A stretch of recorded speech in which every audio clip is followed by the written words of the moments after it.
What is up, guys? Dashing here for episode 379 of Community Universe Mode. It is edition number 99 of Friday Night Genesis, the final episode of Genesis this season. The second to last episode of the season overall, of course, this Sunday, going to be the Fusion exclusive pay-per-view Retaliation, which is going to wrap everything up and end our time here for Season 4. And on 2K17, before the new game comes out, and we return on October 30th, mark that on your calendars. October 30th is when Season 5 will begin on 2K18. That's when CMV will be back, so it'll be about a 3-week break or so. But we still got a huge night of action as the Genesis Superstars look to shine bright in their final night of the season. A pay-per-view worthy Genesis, it has been called, and it's not hard to see why, as we have not one, not two, not three, but 4 championship matches, as well as that colossal main event. Bryce Hurt and Dave Turner, one of them is leaving Genesis permanently. Either Bryce Hurt's leaving Genesis, or Dave Turner has to retire as general manager of the Friday Night brand going into next season. What up? Big Gum Hardline Al Maury! As we are getting things started here with our first of 4 of those championship matches. And it is the grandest prize on Friday nights that is up for grabs here to start things off. The CMV Alpha World Championship is about to be decided as the Good Vibes Kid Elijah Stewart challenges the champion Ice Cold Savage. Elijah earning this opportunity after defeating Savage in a non-title match last week, where Savage said that if Eli could defeat him, he would then receive a championship match up here tonight. And it was, just go back and watch the match and listen to my reaction. The CMV Universe, man, exploding. What a win. The biggest win in Elijah's career, but tonight, if he can do it again, just as he did last week here, he will walk into the next season as the Alpha World Champion. Can the Good Vibes Kid finally win the big one? We are about to find out.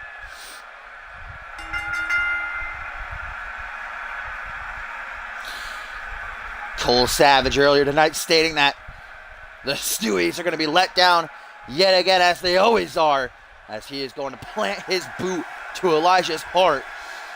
Of course, remember, after Elijah got that win last week, Savage brutally attacked him from behind by hitting him in the back of the head with the Alpha World Championship. And look at this. Elijah sporting the, that voice break, sporting the logos of, looks like Pride and Filth. Pierre Thompson on there. Tim. What else do we got? I think that's the Bloody Brick. Chris Andrews on there.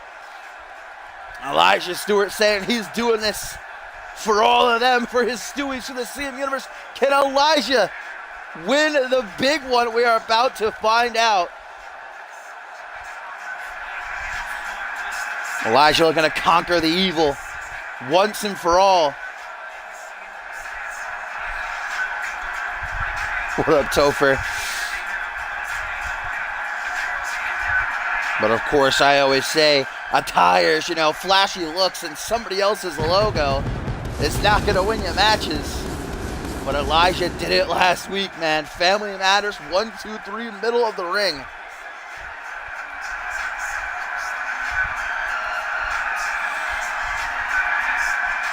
The Stewies in attendance, firmly behind their number 1 guy. And I gotta say, I might be a little bit biased here. I'm getting pulled into the corner of Stewart. I can't lie.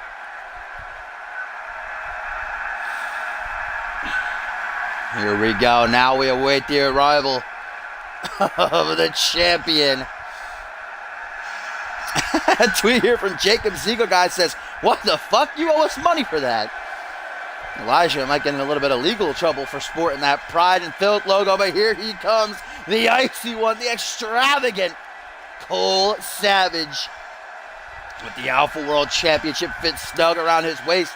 Savage said himself, I underestimated you last week, Elijah. I didn't expect that from you, but I'm not going to make that mistake again. I don't expect even more from you tonight. Cole Savage said it'll be disappointing if I don't get, the A+ Elijah, the best Elijah there can be. And a tweet now from Chris Andrews says, cease and desist. No, only joking. Go get him, kid.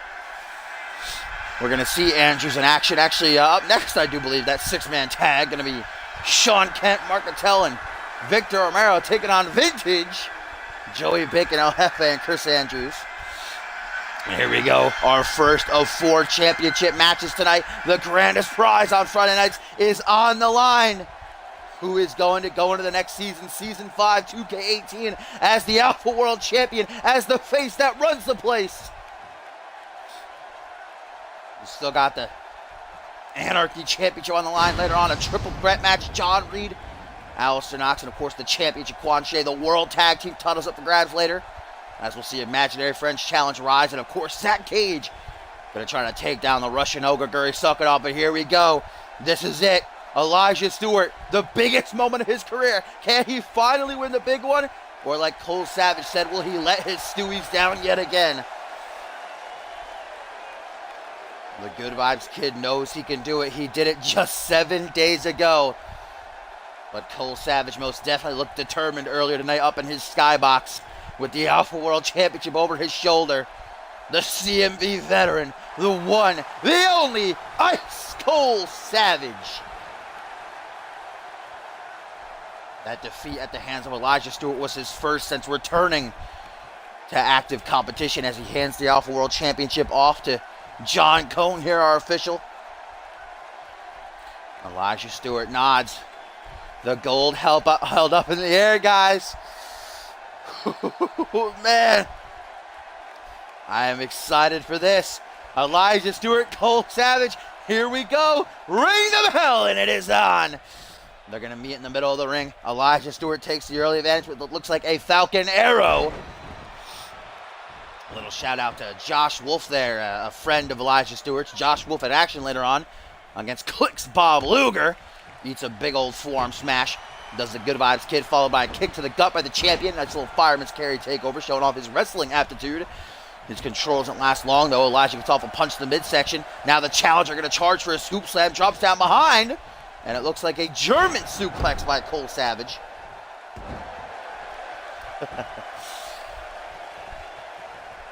God, I'm literally on the edge of my seat here. I can't believe this. Elijah Stewart, after getting to the top rung so many times, literally, at Battle Scars in that Fatal 4-8 #1 contenders match, so many times he's reached the top, but each and every single time he's been pushed all the way back down. This is his chance. Cole Savage gave him an opportunity last week. Oh, going for the attitude adjustment. Haven't seen Elijah hit that in a while, but Savage could escape with a couple of elbows to the side of the head. Savage gave him the opportunity last week, and like I said, Savage said it himself. He didn't expect that from Elijah, but Stewart proved him wrong. Vintage Savage there with the double inverted atomic drops. Elijah Stewart dragged out of the corner. Elbow drop to the lower spine. Off the ropes now goes the champion. Elbow drop to the upper back. Oh, Elijah moved out of the way. I did not see that. The quickness too fast for me. Elijah able to escape a waist lock now as the challenger from behind with the punch to the back of the head. Looks like a pump handle Uranagi slam by the Good Vibes Kid. Remember what Elijah utilized to defeat Cole Savage last week was Family Matters, that swinging jawbreaker. But of course, Elijah also has that deadly E-Buster in his arsenal. Whereas Cole Savage definitely going to be looking for that ice cold kick. Nice springboard crossbody, but doesn't keep Savage down for long. Pendulum backbreaker by the Alpha World Champion. Little trip up there by Elijah. Stomp down onto the arm. Puts Cole Savage on his stomach. Knee to the kidneys by Elijah, excuse me.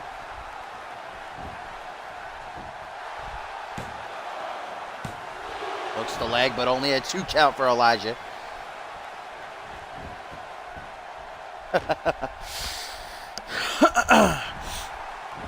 Couple of elbows rung off to the side of Cole Savage's head there. As he lifts into a stick. Good vibes! Good vibes by Elijah Stewart! Oh my God! The kid lining up the shot! Oh, but Savage escapes. Oh, goes snake kick, but Elijah counters it. Oh my God, both men shooting for their finishing maneuvers here early on. Both times countered. Elijah now with a pin, but only a 2 count. Holy shit. We just saw the match almost end both ways. Elijah nearly hitting the E-Buster. Savage nearly hitting the ice-cold kick. The Good Vibes Kid now to the second turnbuckle. Phoenix splash! Nicely done. That takes real athleticism right there. Stomp down to the chest now as Elijah brings Cole Savage to a vertical base. Good Vibes again. No, shot down by Cole Savage that time. As Savage now with the capture suplex. Vintage Savage. Right back on the attack. Props him up into a seated position. A head scissors being utilized by Cole Savage. Elijah not looking to stick around though. Escapes through those cotton pants that I'm sure cost probably anywhere from $300 to $400. That Egyptian cotton t-shirt, of course, and those shoes. Power bomb by Elijah as he hooks the leg for another pin. Frequent pinfall attempts by Elijah Stewart in this matchup. Only a 2 count again for him though. But up 7:02. About halfway through this Alpha World Championship match to kick off the show. Both men tried to hit their finishers a few moments ago. Both men got it countered though. Now it's going to be Cole Savage who escapes the head scissors, putting Elijah in the corner. Cole Savage might be going for that. Yes, knee to the midsection. Now going to scale to the second turnbuckle for a man his age. This is very impressive as he slaps that elbow, drives it into the heart of Elijah Stewart. Cole Savage though goes right back on the attack. Unfortunately for him, Elijah Stewart no selling. Shakes off the cobwebs pretty quickly now. Cole Savage brought to his feet. Good Vibes a second time by Elijah Stewart with the Alpha World Championship on the line. Hooks the leg. Could this be it? New champion. 1, 2. Only a 2 count. Elijah can't believe it. The hands on the sides of his head. He's got a snap too. This has been a fast-paced matchup since the bell rang. You can see Elijah's already being tired. Already not feeling too well. That's bad news. Waste time. And now going to capitalize this. Cole Savage with a nice looking spine buster. That's new. I've never seen Savage hit that before. Doesn't keep Elijah down for very long. Boot to the side of the head.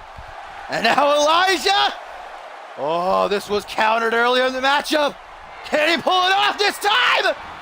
E-Buster! Oh my God. Elijah hooks the leg.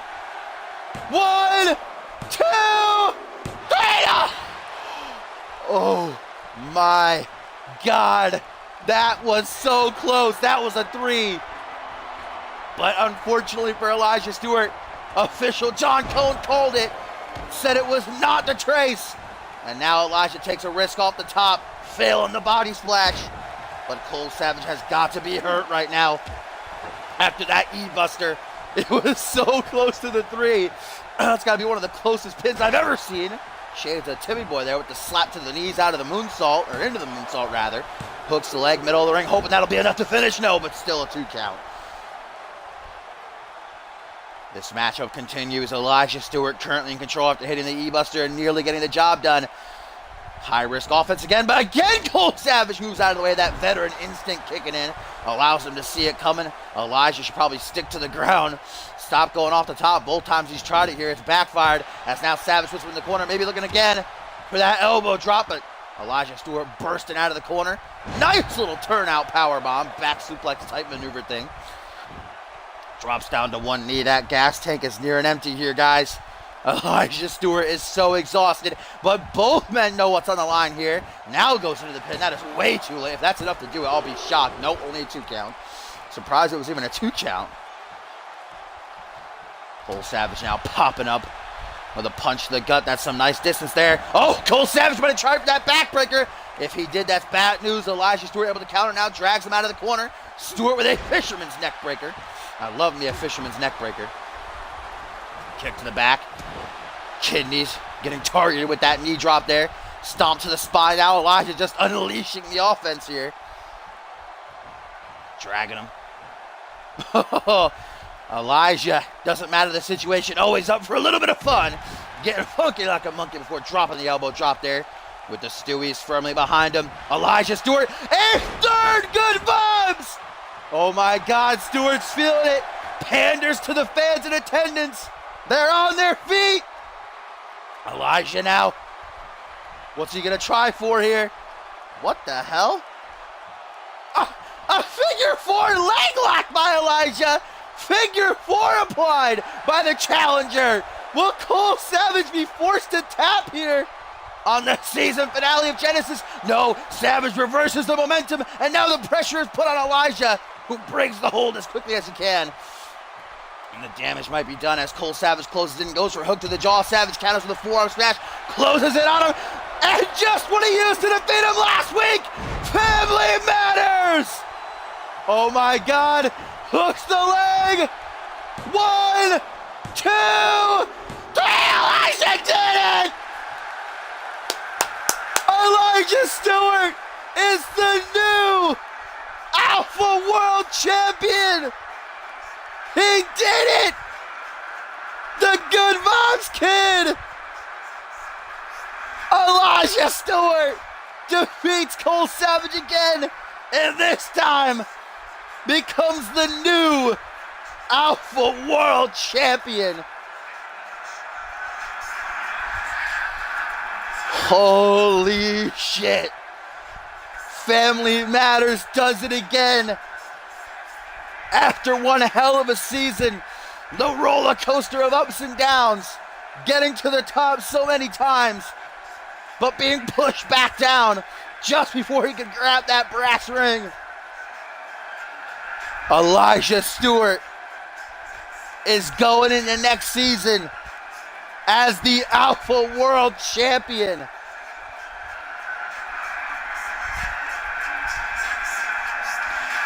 Holy shit. There's what did it. Family Matters.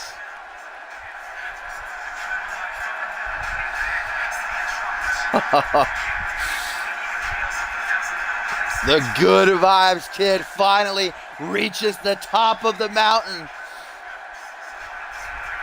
His first singles championship. Been over a year since he last held gold as one half of the World Tag Team Champions, but now Elijah on top of the world. Yes! Yes! Yes! Yes! Elijah does it. What a sight to see. Yes! Yes! Yes! Yes!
Holy shit. What a way to kick off the final Genesis of Season 4 with a new Alpha World Champion. Elijah Stewart taking his rightful and deserved spot atop the mountain as the new face that runs the place. And we still have 3 championship matches to come tonight, as well as that huge main event with some serious implications behind it, as Bryce Hurt finally returns to action to take on General Manager Dave Turner, who hasn't had a match in over a year. Last time we saw him compete was way back at Anarchy Rules, where he suffered a defeat at the hands of Bob Luger. So both men might have some ring rust on them. But most definitely, I can't believe it. Elijah Stewart, the new Alpha World Champion.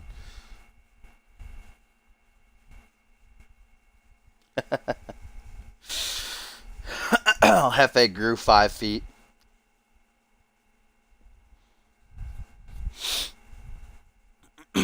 But indeed, coming up next, we do have some 6-man tag team action, as it is going to be Sean Kent teaming up with Mark Cantel and his newfound ally in Victor Romero to take on Vintage Joey Bacon, El Jefe, and the Bloody Brick, Chris Andrews.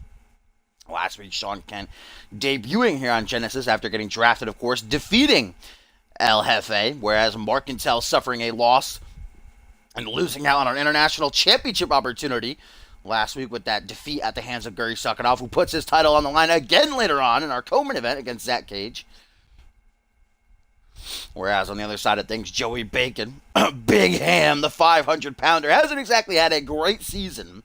El Jefe, like I said, taking that defeat to Sean Kent last week, but looking to make his last night here in this season a victory as he teams with his two good friends, last of which is the Bloody Brick Chris Andrews, who's also feeling the effects of a loss. And last week's main event, where he's forced to tap out to Zach Cage. Cage getting that championship opportunity against Gary later on tonight because of it. What up? What a big Schmidt.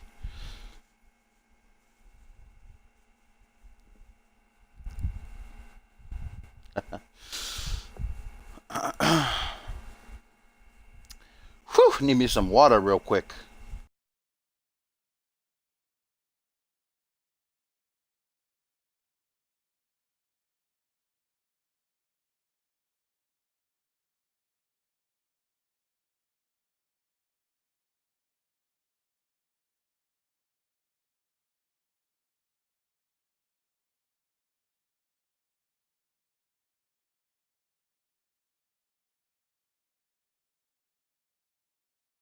All right, let's get it on. Of course, still to come tonight as well. Besides those other 3 championship matches, we've got Josh Wolf battling Bob Luger after what happened last week with the Click brutally assaulting and possibly ending the career of El Guerrero Furioso. It has been confirmed that EGF has a broken arm after, of course, the Click overwhelmed he and Josh Wolf, put El Guerrero Furioso's arm between that chair and snapped it like a twig. Bob Luger, though, demanding that Josh Wolf be left alone, saying he'll deal with him in the ring tonight.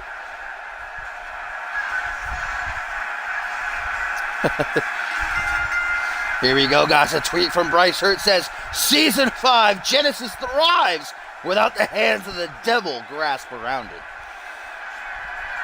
Bryce Hurt's protesting and strike finally comes to an end tonight as he returns to the ring. First time since Ascendance, looking to end the career of Dave Turner once and for all. As here comes Sean Kent. Sean Kent getting that big win over El Jefe last week, but suffering a defeat at the hands of Usho Takedo yesterday during Reality Wrestling. See if that affects him any here in this one.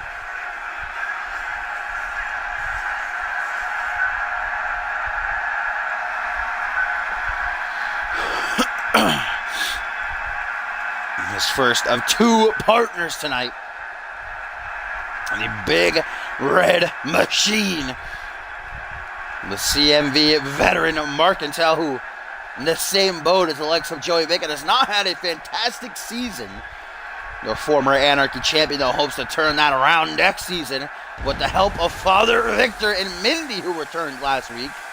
Actually assaulting Mark Intel in the ring, but then convincing him to join them once again. Father Victor saying that he can heal Mark Intel once and for all. We got that vintage Mark Intel freeze entrance. 10 out of 10. That happens every now and again. And here's a tweet, guys, from Bob Luger, who says, I heard the howls of the wolf. Not impressed. Similar reaction to this entire career so far, to be honest. Damn, Luger, that hot fire here on Twitter before the matchup later on tonight.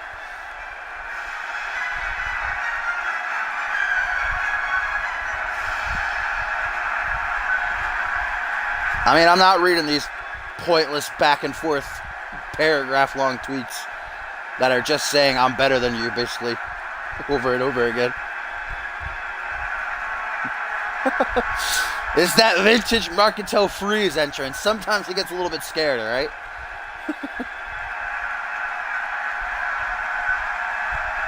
Here we go. Last out for Team 1. It is the Antichrist. A superstar who, quite frankly, I've become a big fan of. Former Rising Star champion, the 7'4" monster. He and Mark Intel have had a bit of an alliance these past couple of months. And when they're together, they actually work very well as a cohesive unit. So we'll see if they do it again here in this one.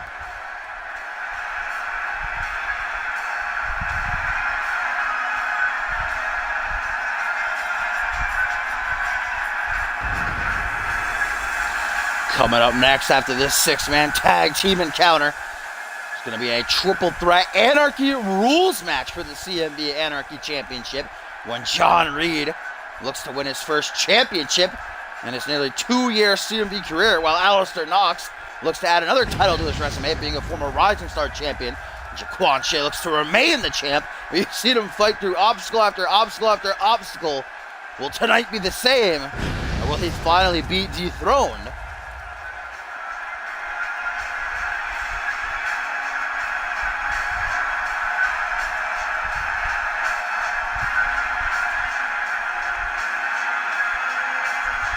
And here's a tweet, ladies and gentlemen, speaking of, from Jaquan Shea, says, tonight, I'm looking to have a good match. I'm just looking to shut up some old vet wanting to be relevant again.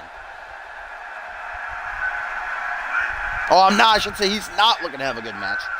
Just wants to put a sock in John Reed's mouth, and I guess doesn't really, not even acknowledging Knox there. Seeing him as not a serious threat, I suppose, and that's a mistake if you ask me. Here we go.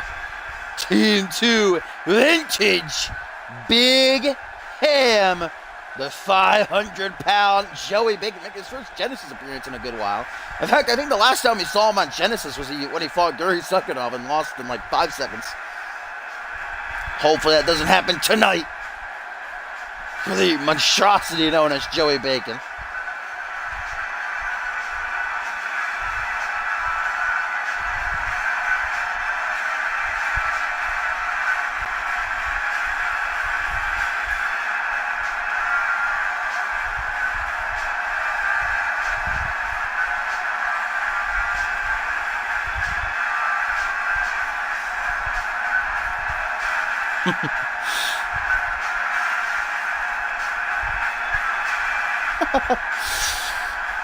Joey Bacon gonna get that Pierre Thompson treatment, that quick roll up.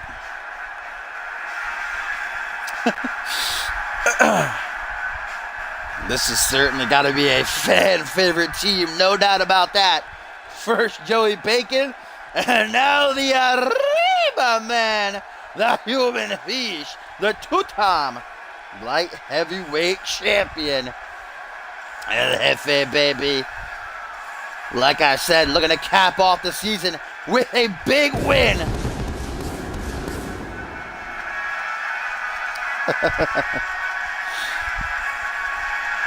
The CMV Universe on their feet. Gonna get that double pin like yesterday during the live event. All of them just pinned at the same time.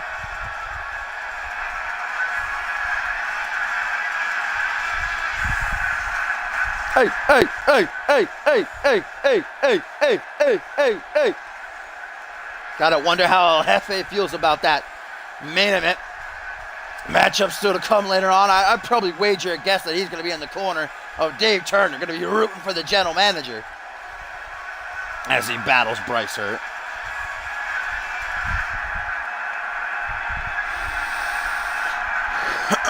Here we go. Last but most certainly not least, the #1 draft pick for Friday Night Genesis. His first week here on Genesis didn't go so well, taking that loss to Zach Cage in the main event. But he looks to correct that here tonight alongside his good pals and head into next season, looking to kick some ass and collect some more championships. Of course, here on Genesis, we know that Andrews is a former Anarchy champion. He's a former international champion. He's never held the Alpha World title. That's got to be what's in his sights. #1, first and foremost. #1 giraffe pick, yes. What up, Hellish?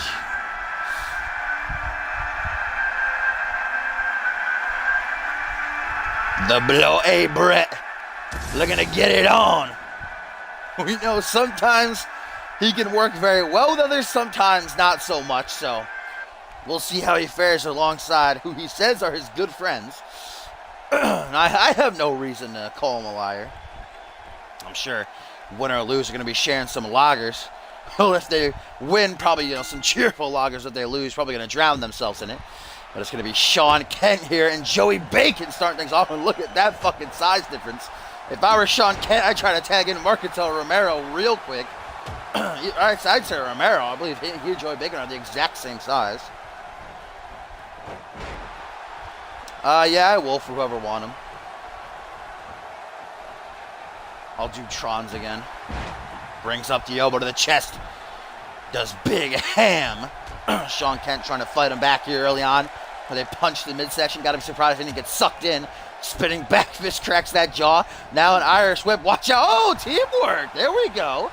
Romero pulling down the apron. Sends Bacon tumbling down to the outside at 500-pound frame. Creating an earthquake as it crashed to the mats. Look at that, though. Sean Kent not even allowed to grapple Joey Bacon here. Just chucked down like a little girl. Short arm shoulder block. Lures Joey Bacon in, and Topher is biting his nails right now because his call's on the outside, and that usually means only one thing. We're already at a count of 4 here. Count of 5 now. Good vibes by Sean Kent. Saw that it worked for Elijah Stewart there at the top of the show. Oh my God, count of 6. Classic Topher call. Uh-oh. Come on, Bacon, get back in the ring. What are you doing? Oh my God. What's he at? He's at 8. The military press-ups by Bacon. Get in the ring, Big Ham. Can you make it? Ah, he did. He made it. 10.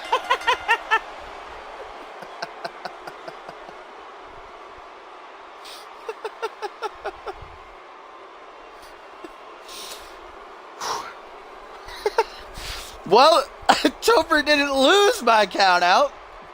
So, that's a good thing, eh? Vintage win the matchup and cap off the season with the count out W. Marquintel is fuming on the apron right now. Marquintel is not having it, but look at that sight. Vintage El Jefe, Chris Andrews, Joey Bacon with the W. Should Dave Turner institute a rematch there? I think Dave Turner is going to call for a rematch. We don't want something like that capping the season off for these guys. And look at that. Joey Bacon, Chris Andrews, El Jefe in the ring saying, let's do it. They're fine with a rematch. They're all for it. Why does it restart the entire entrances though? It's a little bit. I didn't think Joey Bacon was going to make it. The referee allowing Sean Kent to recuperate a little bit, get back into the ring, return to his corner before this matchup restarts here.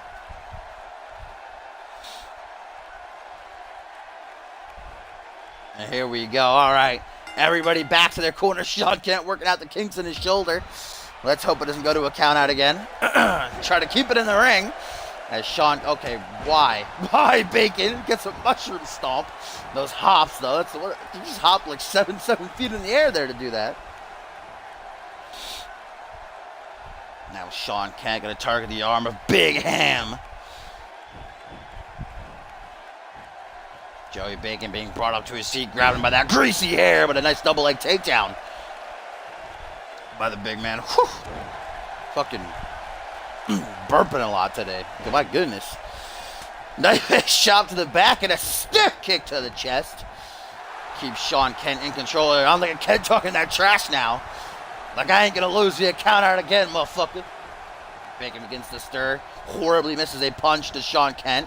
That's going to allow Joey Bacon to try to retake control there. Thwarts a grapple attempt.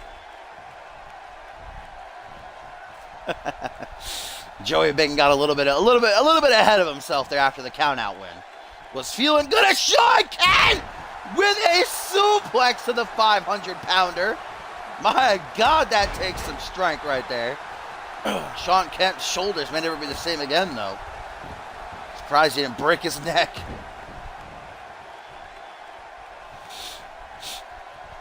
El Jefe cheering on Big Ham here. As Sean Kent grabs him in a front headlock, looking to take him for a little bit of a walk over to his team here. Maybe going to search for a tag. He tries for it, but Joey Bacon's having none of it.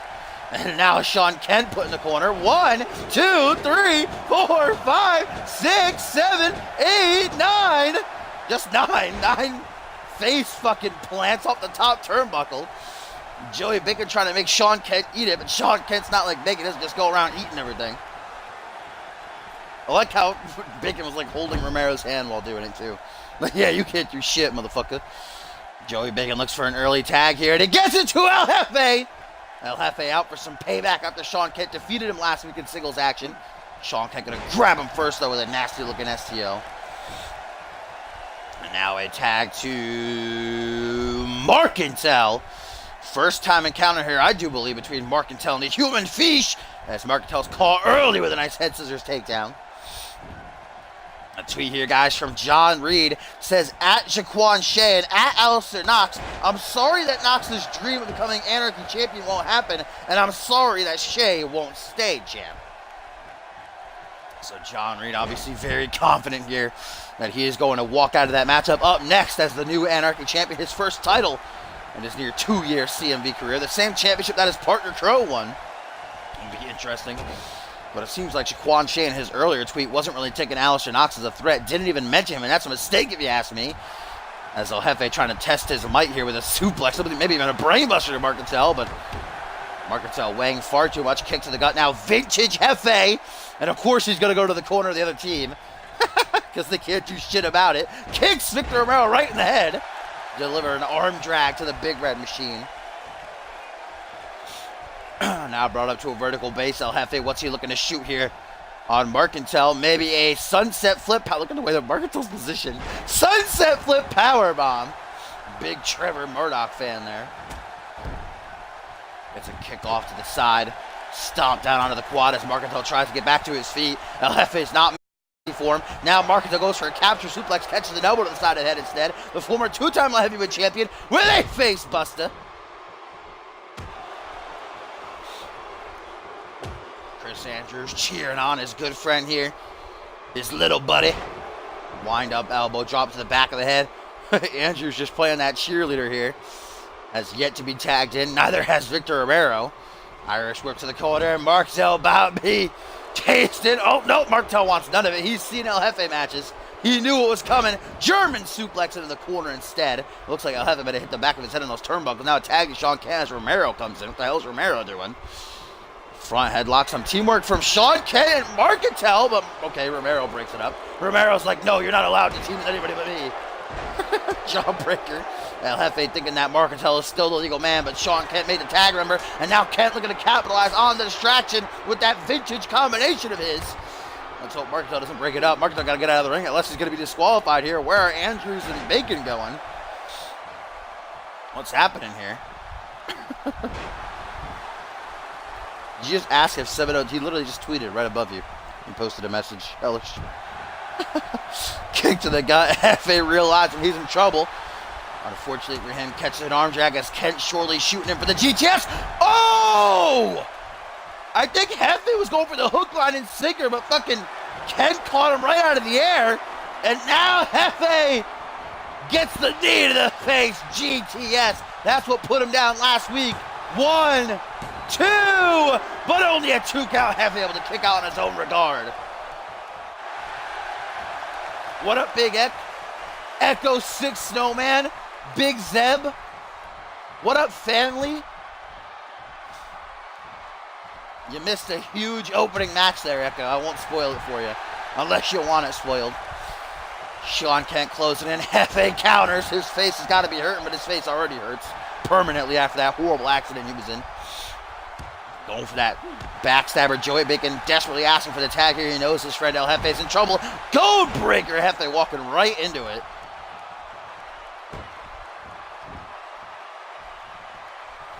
Hey, what a flashy. And a curb stomp by Sean Kent. Keeps him firm in control here over Jefe, man. El Jefe's got to do something to counter. He's got to make a tag. Because Sean Kent's just been whooping that ass. And now it looks like a cradle DDT coming Jefe's way. Dropping him right on his neck, guys. The former two-time light heavyweight champion is not looking good. Lateral press now by Sean Kent. 1, 2, but Andrews breaks through the chaos to make the save. Britt doing something in this matchup. Oh, but Sean Kent now lining up. Gonna try for the GTS yet again. Go to Slim. Oh, Romero inadvertently helping out El Jefe by bumping into the GTS and knocking him off Kent's shoulders. Blessing in disguise there for El Jefe. But El Jefe, I think Joey Bacon's been knocked off the apron. Come on, Jefe, make that tag to Andrews. Oh, what are you doing, Jefe? A little bit of a knuckle sandwich being applied to Sean Kent here as Bacon back into the ring. Bacon, what the hell is he doing? Going over to join the other team? I don't know. Looks like a surprise blowjob. Bacon got to get out of the ring there, buddy. Gonna get disqualified. There you go.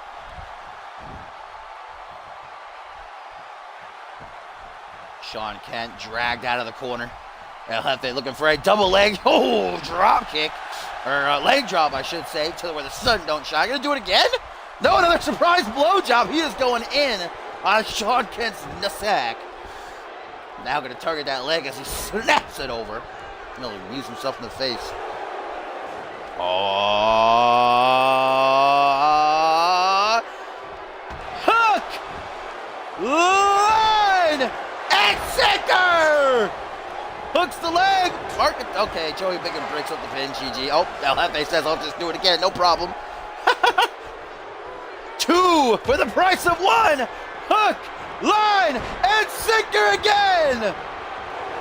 1, 2. No, but just a 2 count. Good God. As Bacon tries to dispose of Victor Romero here, but gets a fucking slap to the back. Jefe off the ropes. Springboard frog splash, keeps himself in control. Watch out for the edge cards. And now a tag to the Bloody Britt, nice and fresh. First time he's legal in this matchup. Let's see if Chris Andrews can take it home as he goes for the pin. Looking to finish things off. He's got a lager to drink. Just a 2 count, though. Bacon takes down Romero yet again.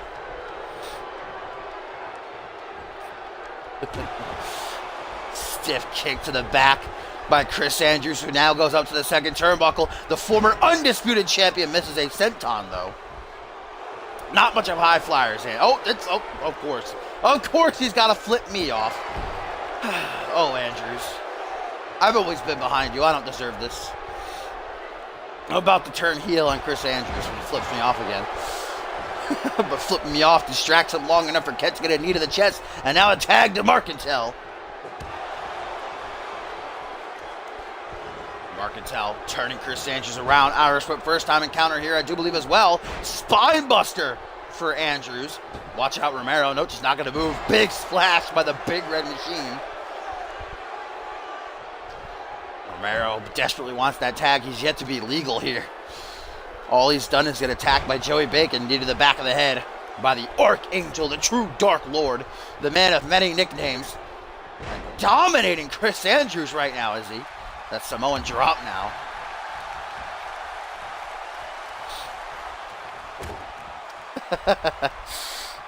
Looks like we got a pump handle now coming through. Jesus, man. Andrews, please respond. Getting that shit kicked by Marcantel, who now backs into the corner.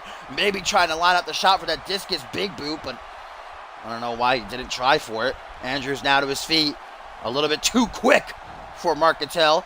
Put over his shoulder. Looks like a charging Oklahoma slam. Or power slam. Shades of the British Bulldog. We got a tag to Joey Bacon now. Let's see if he can wrap it all up. Irish whip into the corner. The 500-pounder now.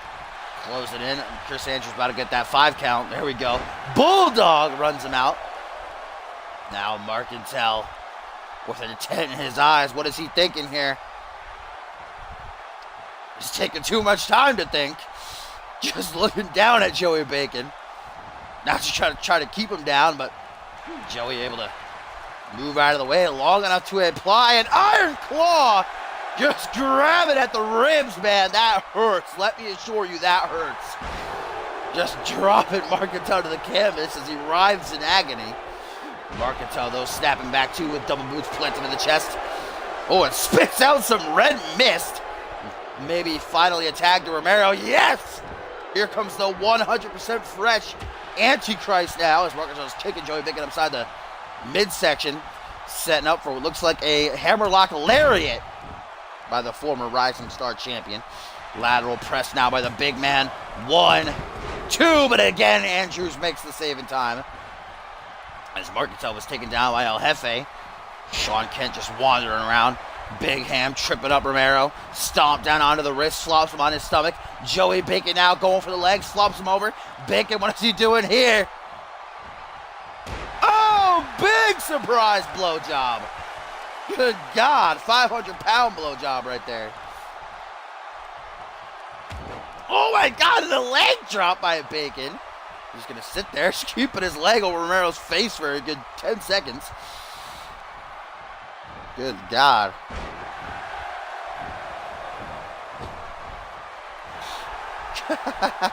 Dozier a kick to the back of the head. Counters out of it, does Romero. With a stomp to the quad. Now Romero shooting perhaps for his vintage running sit-out powerbomb, but vintage Bacon able to reverse it. Doesn't stay in control for very long, though. Counters out of it. That's a bad place to be when you're against Joey Bacon and Victor Romero. Oh my God, just pushing Bacon. I guess that's some good offense. Why not? Just a push. And now Romero going to try for it again. Looks like this time he might get it. Romero, face to crotch, running sit-out powerbomb. 1, but again Andrews with that clutch save. The Brit on his game. Okay, El Jefe just fell. And Romero takes some time to taunt now while he has it. Now close, man. We know what the Antichrist is sizing up for here.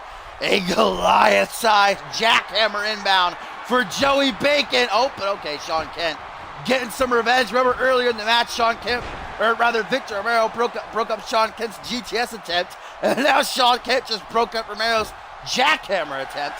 Seems to be a little bit of miscommunication. Now a torture rack powerbomb. Romero trying to stay in control here.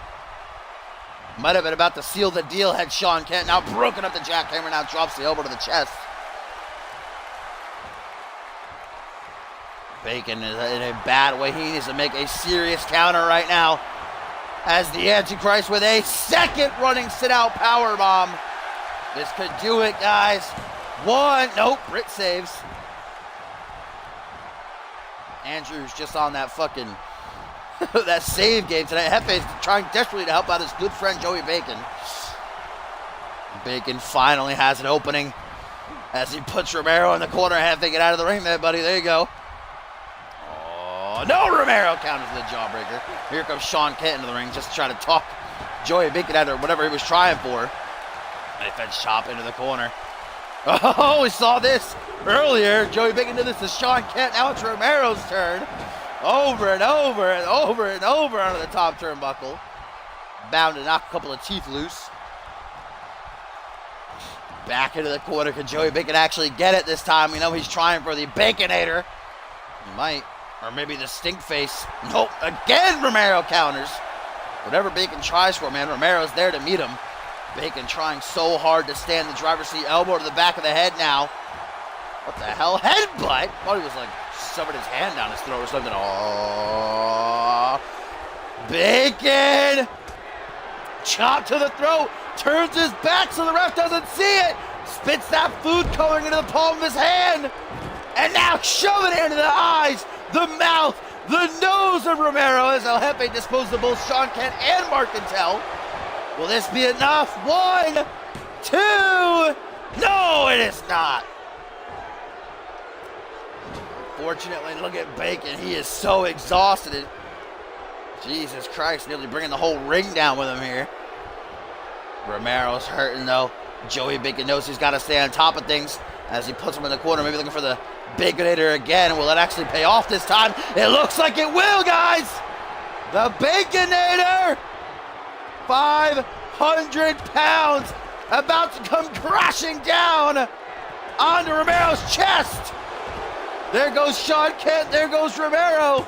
1, 2, 3, Jenkins gets it, Vintage with the win.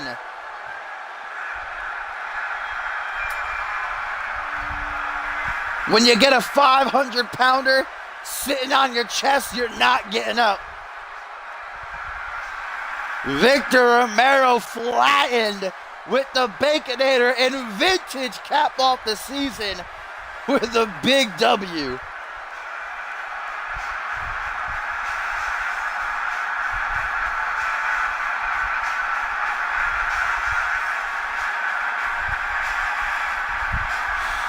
Here's what did it. Andrews clutch it up, knocked Sean Kent and Romero, or Arkansas I should say, off the ring apron.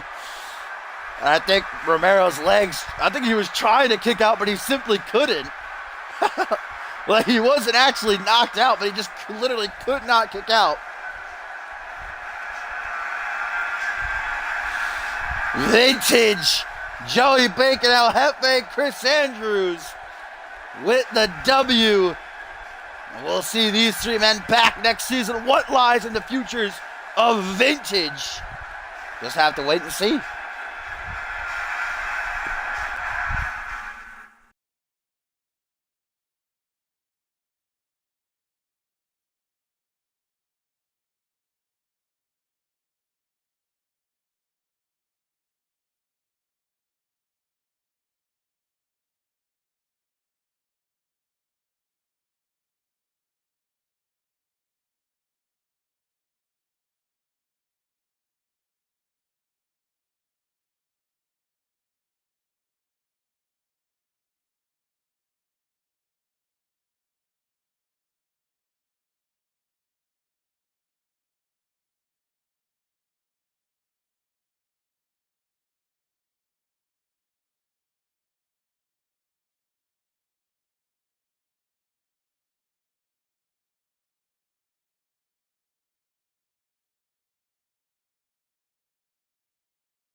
All right, guys, the action continues rolling here on the season finale of Friday Night Genesis with our second of 4 championship matches tonight. Of course, so to come, the World Tag Team titles will be up for grabs when the Imaginary Friends challenge Rise. And then we've got Zach Cage going to try his hand at taking down the Russian Ogre, Guri Sukhanov, with the International Championship. On the line, we kicked off the show seeing Elijah Stewart do the unthinkable, finally getting to the top of the mountain when he dethroned Cole Savage for the Alpha World Championship. And now it is time to see who will walk into Season 5 as the Anarchy Champion, as this is a triple threat Anarchy Rules match. John Reed and Alistair Knox, the challengers. Jaquan Shea, the defending champion. And Shea, since capturing that title at Ascendance, has certainly gone through the ringer. While he was on Fusion, of course, he was drafted over to Genesis a couple weeks ago. He was forced to defend his championship time and time again. At Battle Scars, he managed to retain in a fatal 4-way. And that's even more of a chance of him not walking out as champion. He only had a 25% chance in that match. So if he could do it there, he can do it tonight. But he's certainly against two worthy challengers in the form of John Reed, who defeated Jaquan in singles action last week to make his way into this matchup. And, of course, Alistair Knox. We talked about it earlier. When Jaquan Shea made that tweet, he only targeted John Reed, like he was ignoring Alistair Knox, not taking him very seriously. That's a mistake if you ask me, because Knox is extremely impressive, has only suffered 2 losses in his CMV career, one of which was yesterday in Reality Wrestling. But, of course, he's coming off that big win over Sean Silva at Battle Scars to earn his way, looking to add another title to his resume. But out first, it is the Fallen Angel, the fan favorite. He has been in CMB for nearly 2 years and has yet to taste championship gold. Will tonight be the night? Can he head into the new era, Season 5, with a title around his waist?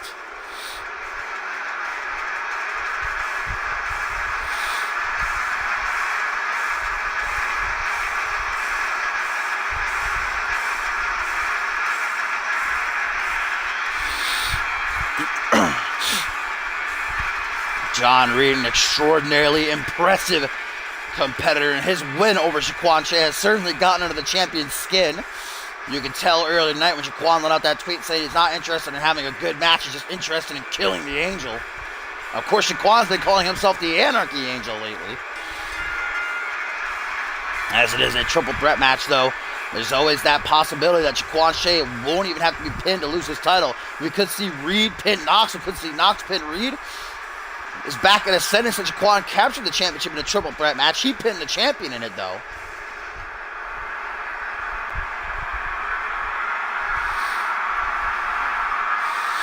There's John Reed set for battle, and here comes challenger number 2, the ominous Alistair Knox. And the reason I said that he should not be taken lightly by Jaquan Shea or John Reed, most importantly, he of course is a great competitor and is great at mind games, but number 1 for me is that deadly submission maneuver he likes to use to put his opponents down. The deep guillotine choke he's named censorship. Nobody has been able to escape from it. Every time he locks it in, it has meant a victory for him. Will it happen again here tonight? Will the former Rising Star champion become the new Anarchy champion?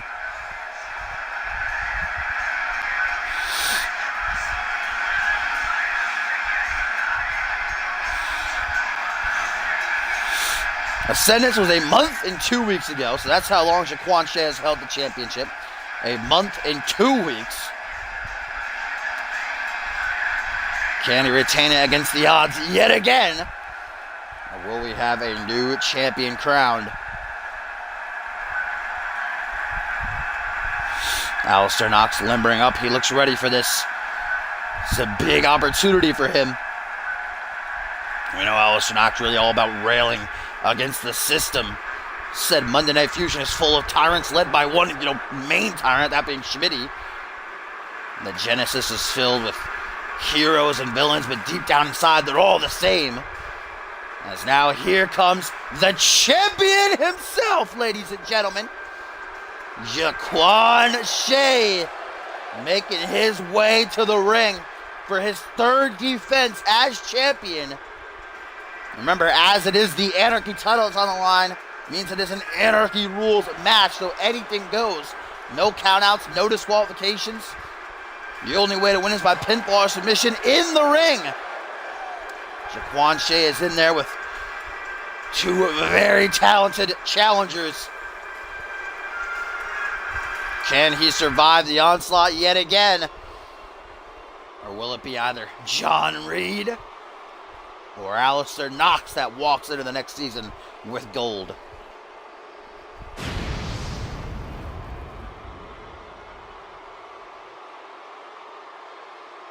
And to succeed, you must believe. And when you believe, you will succeed. And I'm sure that these 3 superstars, each and every one of them, believe in themselves. Here we go. The Fallen Angel, the Ominous One, and the Anarchy Angel. Triple threat. First to a pinfall submission, walks out as champion. There's the bell. John Reed goes right after Jaquan, but Jaquan ditches the ring. Goes for a chair right away. That's what he did back at Battle Scars, actually. It's completely legal. Alistair Knox distracted here with John Reed. Jaquan Shea slithers in behind him, right to the back of the head. Knox takes a hard shot early on, and that's going to deal a lot of damage. What up, Borton? What up, Coghead?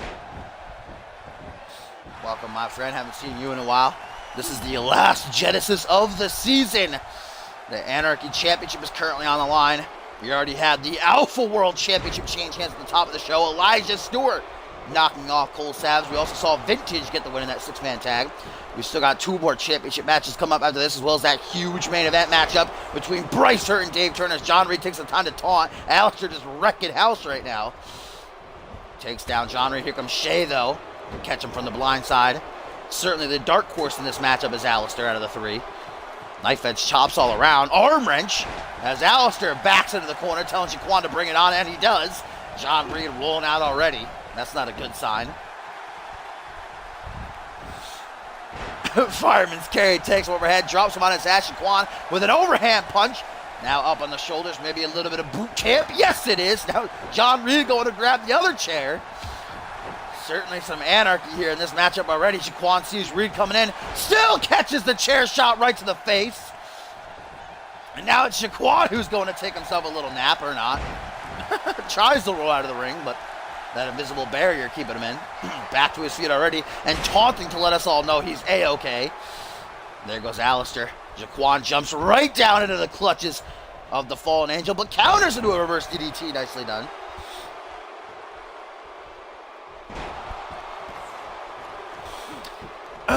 Standing corkscrew moonsault. You don't like Knox to the tire? I like Knox to the tire.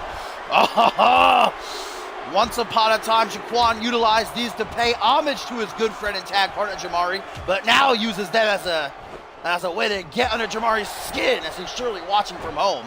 We know Jamari's career is possibly over after what Jaquan Shea did to him a couple of weeks ago, brutally beating him down with a metal bat.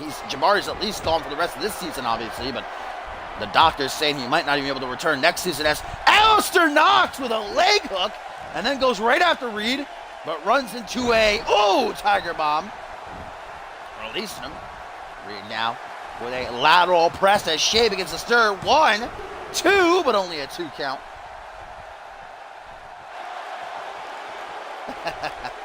Reed in the corner as Jaquan Shea looks to keep up the attack.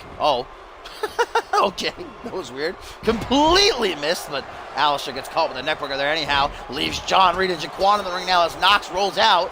Luthez press raining down the right hands. John Reed goes to the outside looking to collect a weapon. What kind of toys are going to pull out here? What are we getting? A table! Ladies and gentlemen. John Reed slides it in the ring. Looking to deal some serious damage here. Irish whip though into the corner. Shea caught from behind. A back elbow and knocks back into the fray. A little modified forward Russian leg sweep, kind of. Censorship by Knox! Censorship locked in! Shea gonna tap? Is Shea gonna tap? Or will he be the first man to ever escape the deep guillotine choke? Oh my God, Shea escapes! Shea escaped censorship. He becomes the first man to ever do so. And now the Brain Buster, no, countered by Knox. Holy shit. I can't believe it. Jaquan Shea, the first man to, and now censorship to Reed. Censorship to Reed. Jaquan, what are you doing? Breaks it up. No! Alistair made Reed tap. New champion.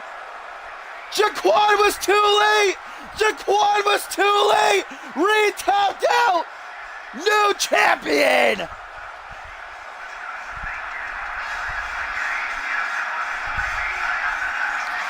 Alistair Knox is the new Anarchy champion.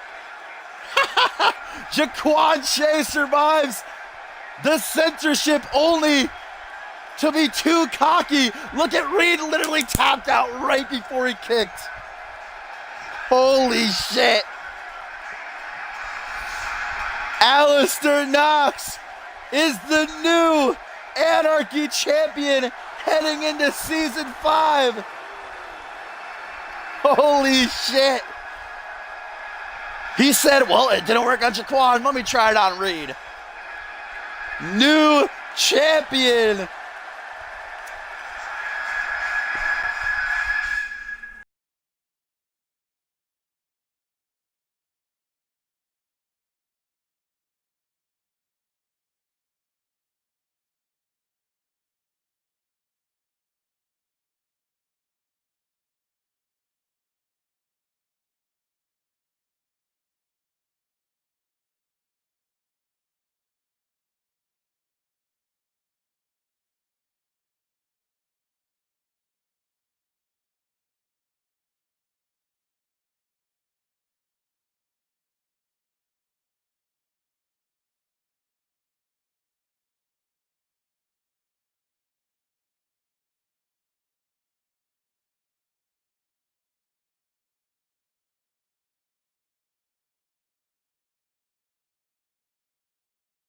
Whew. We are 2 for 2 tonight in the championship game, ladies and gentlemen.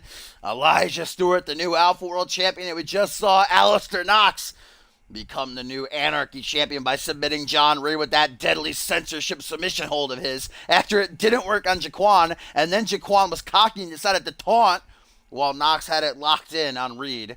And, well, was a little bit too late breaking it up, and now we have a new champion as the championship action continues. The World Tag Team title's about to be on the line as the imaginary friends we know as the White and Black Rabbit taking that a little bit literally tonight. As I saw them backstage earlier before the show started, they were hopping around in bunny costumes. So I guess we'll see if they actually wear them during the match here. That would certainly be interesting. The number one contenders for the World Tag Team titles becoming so by winning a best-of-5 series over Chaos and Order last month. And now they have the chance to go into next season if they can dethrone Rise as the World Tag Team Champions. Rise, who ended the 5-month championship reign of Zach Cage and Nick Blake back at Battle Scars. Rise did suffer a defeat at the hands of the Old Gods last week, so they don't have much momentum with them, but Imaginary Friends also took a defeat last week's Reality Wrestling during a 6-man tag, so both these teams kind of on the same level. We have certainly seen Rise be very, very, very dominant these past couple of months. Most of their matches not lasting past a couple of minutes. It was just that match last week they lost to the Old Gods, but they have defeated Imaginary Friends in the past, Freddie Osborne and Smiley Danielson. And if they can do it again, they will remain on top of the tag division. Be the first champions to actually retain tonight. Remember, we still have the international title on the line later on, as we'll see Zach Cage challenge Guri Sukhanov. After this, we're going to see Josh Wolf and Baba Luger duke it out. I'm looking forward to that. Of course, our main event with a lot of implications behind it. Bryce Hurt and Dave Turner finally come to blows one-on-one. The final Genesis matchup of the season.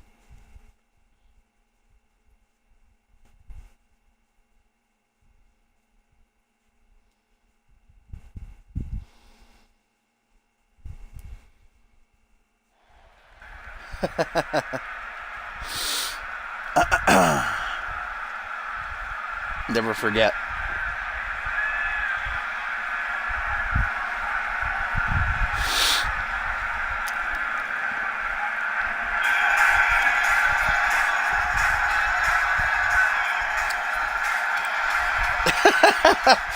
Here they come. The White Rabbit. Freddie Osborne there on the left. And the Black Rabbit. So how can you not love these guys, dude? How can you not love these guys? The imaginary friends make their way down to the ring for a shot at the World Tag Team titles, guys. And a tweet from Alistair Knox simply says, like I said, I see anarchy.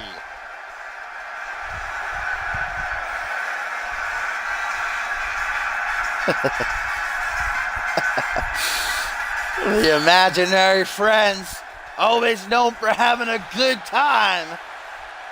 But they're going to have to get down to brass tacks if they hope to walk into the next season as World Tag Team Champions.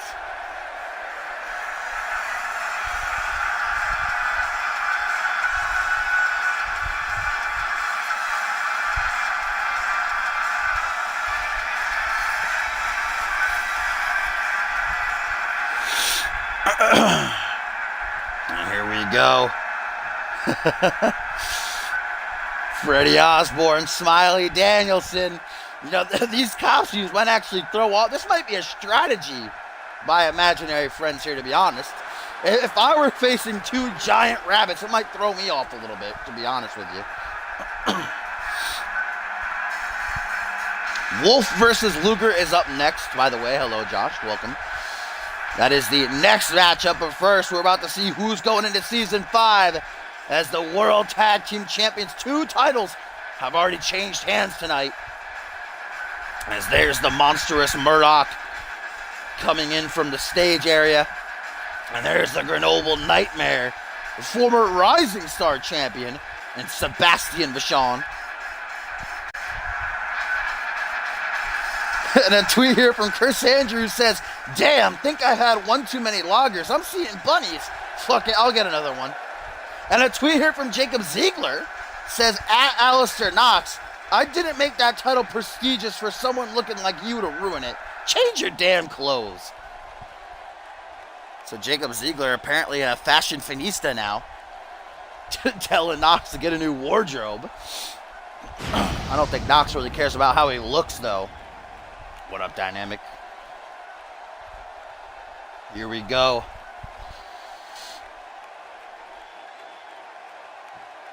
The World Tag Team titles on the line as we look at the challengers.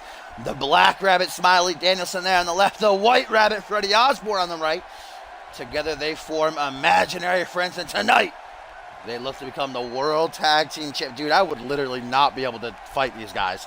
I would either be terrified or laughing too hard. But it looks like Sebastian, Michon, and Murdoch are keeping their emotions in check. Representing Rise here tonight. Look to head into the next season. Still the World Tag Team Champions. Yes, this is the fourth matchup of the night. Our third championship matchup. Up next, Josh Wolf and Bob Luger are going to collide. We have a tweet here from Josh Wolf that says, at Bob Luger, blood for Fenrir.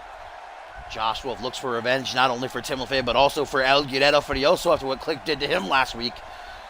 Looks to take out Click's leader, if you will, at least the front man, and Bob Luger. But here we go. First, the World Tag Team titles are going to be on the line, I should say. That's going to be Freddie Osborne and the Tank Murdoch starting things off. I'm looking forward to that call. Is it going to be Dank? Because if it's not Dank, then I don't want it. But if it is Dank, I've never wanted anything more in my entire life. Stalls a suplex. Does Freddie into one of his own. Looks like Murdoch might have caught his knee. That's not good early on. We know Murdoch had 5 months on the shelf this season after suffering a pretty bad back injury at the hands of Bison. And there you see Freddie targeting it with a power bomb.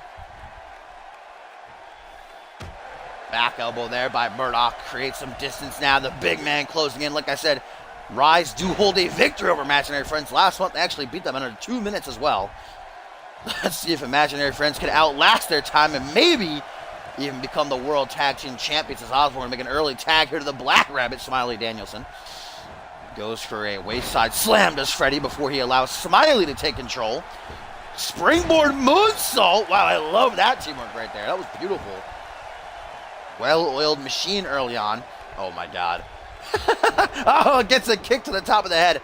Smiley's only tried that a handful of times in his matches, but it always backfires on him. Now look at these vicious knees to the chest. My God. Rise are not laughing here, guys. They don't think it's funny that the Imaginary Friends are just dressed up as rabbits here, as bunnies. They ain't having a giggle, mate. Double knee gut buster, though. Sebastian going to be feeling that for sure. Very well may have cracked a rib as he writhes in pain.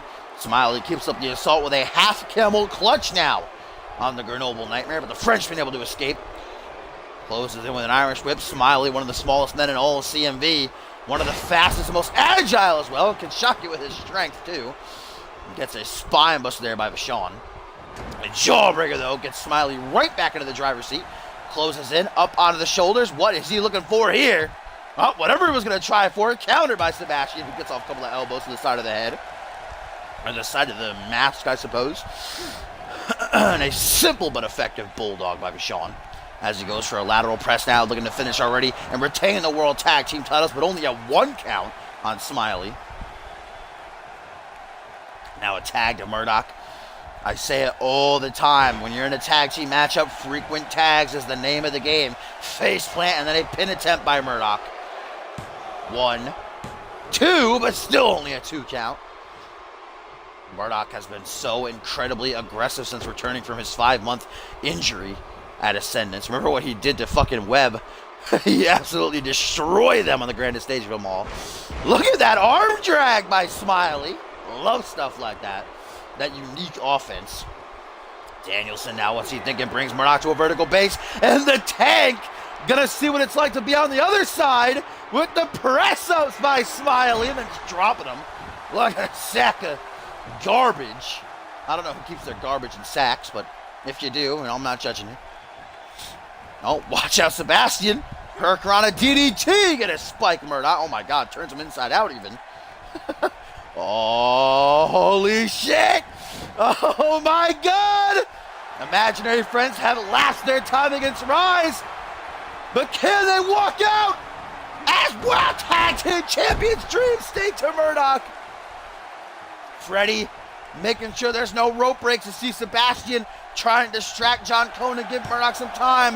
1, 2, but Murdoch is saved as Vachon breaks up the pin.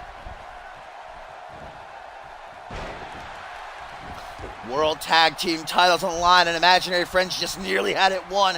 If it weren't for Sebastian saving Murdoch, we might have new World Tag Team Champions right now.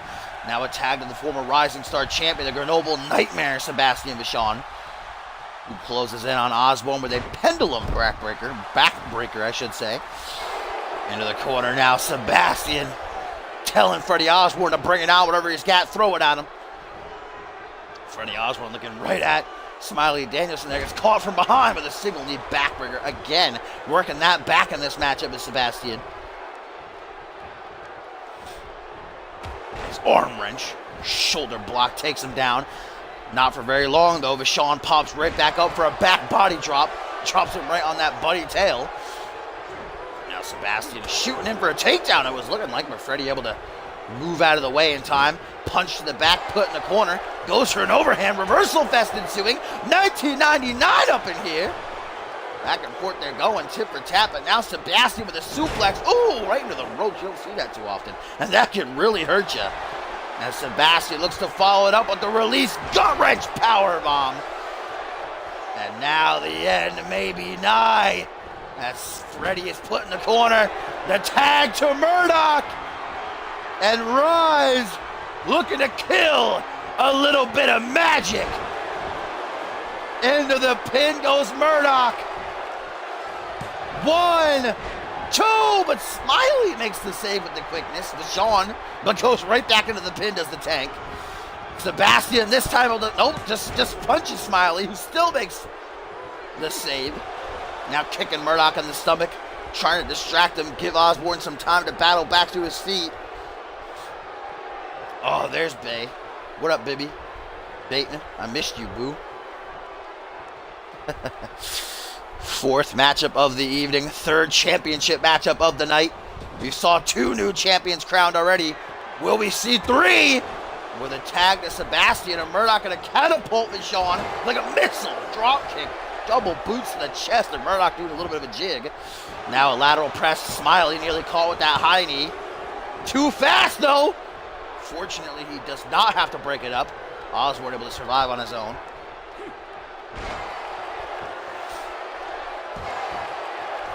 Stomp down onto the knee. Freddie Osborne knowing that the pressure is on right now after he took the magic killer. Vachon, double arms raised up high. He's obviously feeling good about he and Murdoch's chances right now. Knows that Osborne's hurt. Front headlock by the White Rabbit. Irish whip now puts him in the corner. The Imaginary Friends want to walk into next season as the World Tag Team Champions. Rise is not making it easy. It's been a great tag team matchup thus far. Pretty even as well. Both teams have hit their signature tag fins. Obviously, neither able to finish, though. Freddie puts a knee to the back of Vachon's head. The Grenoble Nightmares getting worked hard right now. Another knee to the back of the head. Now Vachon brought up to his feet. Put into the corner. Freddie! Oh, a true rabbit stampede! Over and over and over and around and around and again and again with the stomps. Just tearing into Vachon. Imaginary Friends closing in on the win as Smiley now whipped like a torpedo. The Rabbit Stampede, will it bring them gold? Into the pin goes Danielson. 1, just a 1 count. Wow.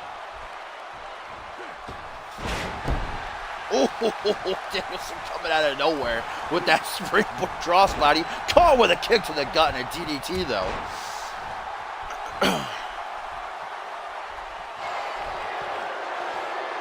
Vachon once more, desperate, gets off that release gut wrench powerbomb. If I were him, I'd make a tag right now to Murdoch. There we go, catch the heads of their Smiley, shaking them cobwebs pretty quickly. Slides back into the ring. Smiley following suit. Fell for the strategy though. Now a headbutt puts him in the corner. Boot to the side of the head. Breaks Smiley free. Misses the punch though. Might have been setting up for the Blue Thunder Bomb. Reverse DDT. What up, Tomcat? Rise are currently fighting imaginary friends who are taking their nicknames to a very literal level tonight. The White Rabbit and the Black Rabbit donning these bunny costumes. Smiley being grabbed by the ears, having none of that. Jawbreaker creates distance. Now an Irish whip into the corner. Oh boy! A second taste! Oh my god, oh my god, oh my god. Imaginary friends with Dream State! Holy shit. Freddie Osborne wants to make sure there's no shenanigans. Flips him over. Hooks the leg. 1, 2. No, only a 2 count. Sebastian remains strong. Misses that kick to Osborne. Now Sebastian looks to capitalize. Comes in from behind. Gets a stomp to the quad. High knee to the upper back. And it looks like Freddie's not done a wheelbarrow face buster by the White Rabbit. Brings him up to his feet. Put in the corner. Where is Freddie Osborne looking for here? Might be looking for his signature crossbody. If he hits that, it could be game over. Yes, he is. Double jump. Crossbody by the bunny. Into the pin. 1, 2, 3. He did it! New champions. Imaginary friends. Dethrone Rise. And we have new World Tag Team Champions! Holy shit! The White Rabbit, the Black Rabbit, Smiley Danielson, Freddie Osborne do it! Imaginary friends are the new World Tag Team Champions! Holy shit! What a night! Yet 3 for 3. 3 new champions now crowned. My God, what a match. Rise's reign comes to an end at the hands of the imaginary friends.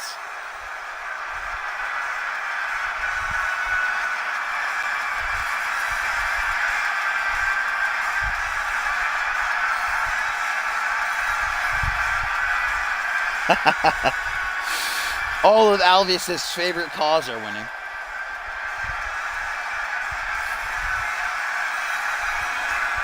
And here's what did it. Signature maneuver, Freddie Osborne. Double bunny jump crossbody. Steals the 1, 2, 3. And we have new World Tag Team Champions. This is the last genesis of this season, Tomcat. This Sunday is Retaliation, though. The card has been posted on the website, so if you have not voted yet, you can do so. If you're not a member of the website, !join in the chat will give you a link. As here we go, getting down and funky. I'm excited. I'm happy. New World Tag Team Champions, baby. The White Rabbit, the Black Rabbit. Shaking those bunny tails.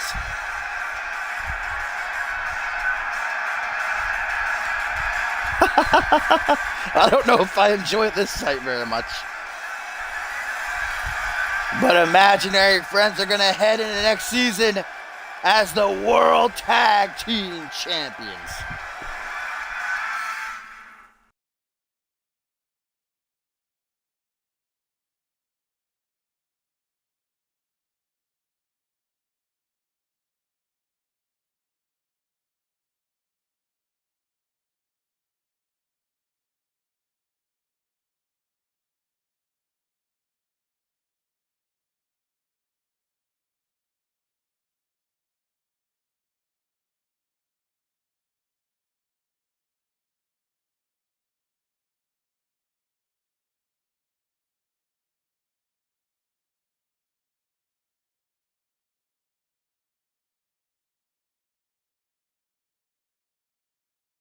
This has been most Genesis ever. I agree. It has been a most Genesis.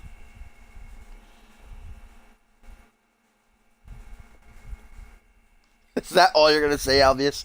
Every time Luger has a match now, just going to talk about his lips? Why are you looking at his lips so much?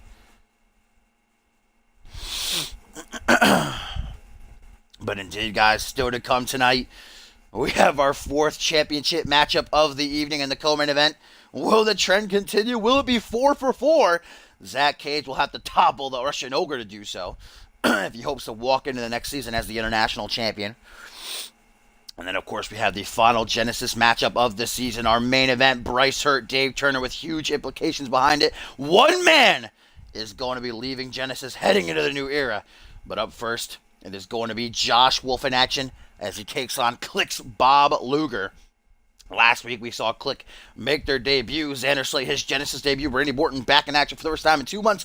They ended up taking the L to Josh Wolf and El Guerrero Furioso. Unfortunately for them, after the matchup, I should say, didn't really take it too well. Click using their numbers game to overwhelm Wolf and El Guerrero Furioso. Remember, we're fighting Click for their friend Tim LaFave, who Click took out earlier that week on Monday Night Fusion. Tim's going to be out for the rest of the season and for the foreseeable future, heading into the season 5.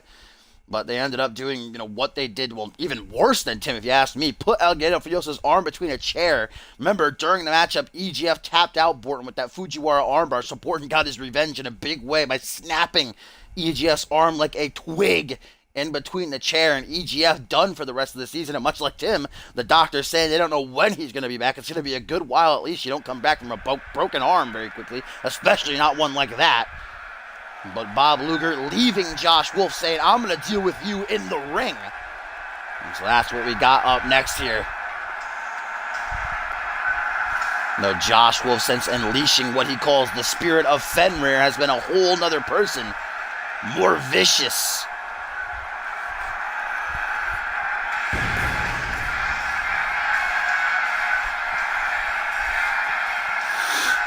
Earlier tonight, Josh Wolf tweeting that Fenrir will get blood, Bob Luger's blood. And I'm sure Wolf was taken aback, just like everybody in the CM universe and everybody backstage in the locker room, when Bob Luger attacked Tim LaFave on last week's Monday Night Fusion and aligned himself with Xander Slate and Randy Orton, because Josh Wolf and Bob Luger were friends. In fact, Josh Wolf has only main evented one show in his career, and that was alongside Luger in a tag match, which they won. So they were friends. And, Josh Wolf got to feel that dagger in his back, just like Tim did, and just like everybody who loved Bob Luger, who was behind Bob Luger did. Even me a little bit. I was a huge Luger supporter. And then he went and did what he did, and I don't know if I can say the same anymore.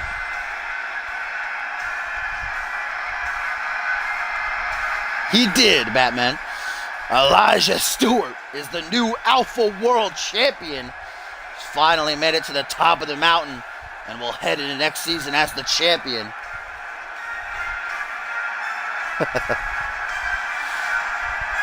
Yeah, we have a new Alpha World Champion, Elijah Stewart, a new Anarchy Champion, Alistair Knox, and new World Tag Team Champions now in Imaginary Friends. Hey, what up, Diamond? You are late, but we still have a lot to get to.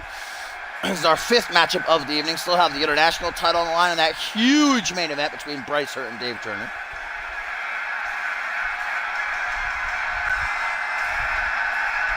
Yeah, Maury couldn't handle it. Maury went and jumped out the window after winning the title. Here we go. This is the biggest matchup in Josh Wolf's career without a doubt. Remember, Bob Luger is the current #1 contender for the Alpha World Championship. So heading into next season, he's going to be looking to take that title from the Good Vibes Kid. Yes, here they come. The entourage of some of the greatest to ever step inside of a CMV ring. Bob Luger, who's in action here tonight, former Alpha World Champion. Xander Slate to the left.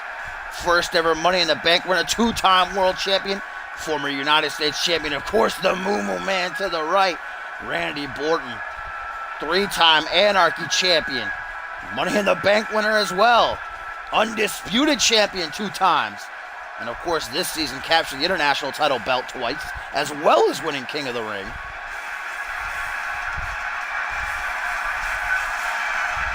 And here's a tweet from Jacob Ziegler, who's very vocal on Twitter tonight. Says, Bob Luger, as I and Shane like to call him, Booger. Pretty childish there, but what do you expect from Ziegler and Shane Scott? I do have to say, Xander Slayton and Randy Orton looking snazzy as hell tonight. They are dressed up. Only the finest for Click.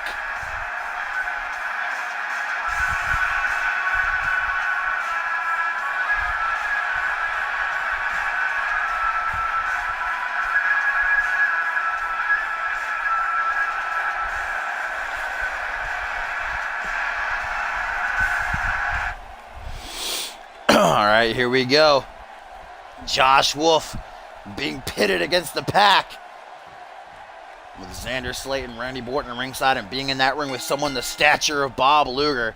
This is a do-or-die moment for Josh Wolf, who's caught right away with a bang! That drops him on that chrome dome. Josh popping right back up, though. Short arm shoulder block. Josh Wolf, an incredible competitor. Don't take anything away from him. The inaugural and two-time Rising Star champion. He holds victories over the likes of Ryan Kent when he was Alpha World champion, too. Snap that arm. Bob Luger, of course, an extremely well-rounded competitor. But, of course, his main focal point got to be those power moves. Shades of his father, Lex Luger. A lot of slams, a lot of power slams, spine busters and the like, suplexes. Look at this, going to take Josh Wolf to Suplex City, it looks like. There's two, and can we get a three? Yes, we can, by the work ethic titan. Stomp to the back of the head. Josh Wolf's certainly been through a whole lot these past couple of months. First, getting it in deep with Kevin Lee, taking that loss at Ascendance, and then being kidnapped and tortured by Pat. He did get his payback for that, though, at Battle Scars, defeating Pat LaFave, and that was finally the last we saw of Tim's father. As Luger, not a frequent flyer, going to scale to the top rope. Waiting for, that is a pretty big gap. I don't know if Luger's going to make that. He decides to jump down, take the safe route.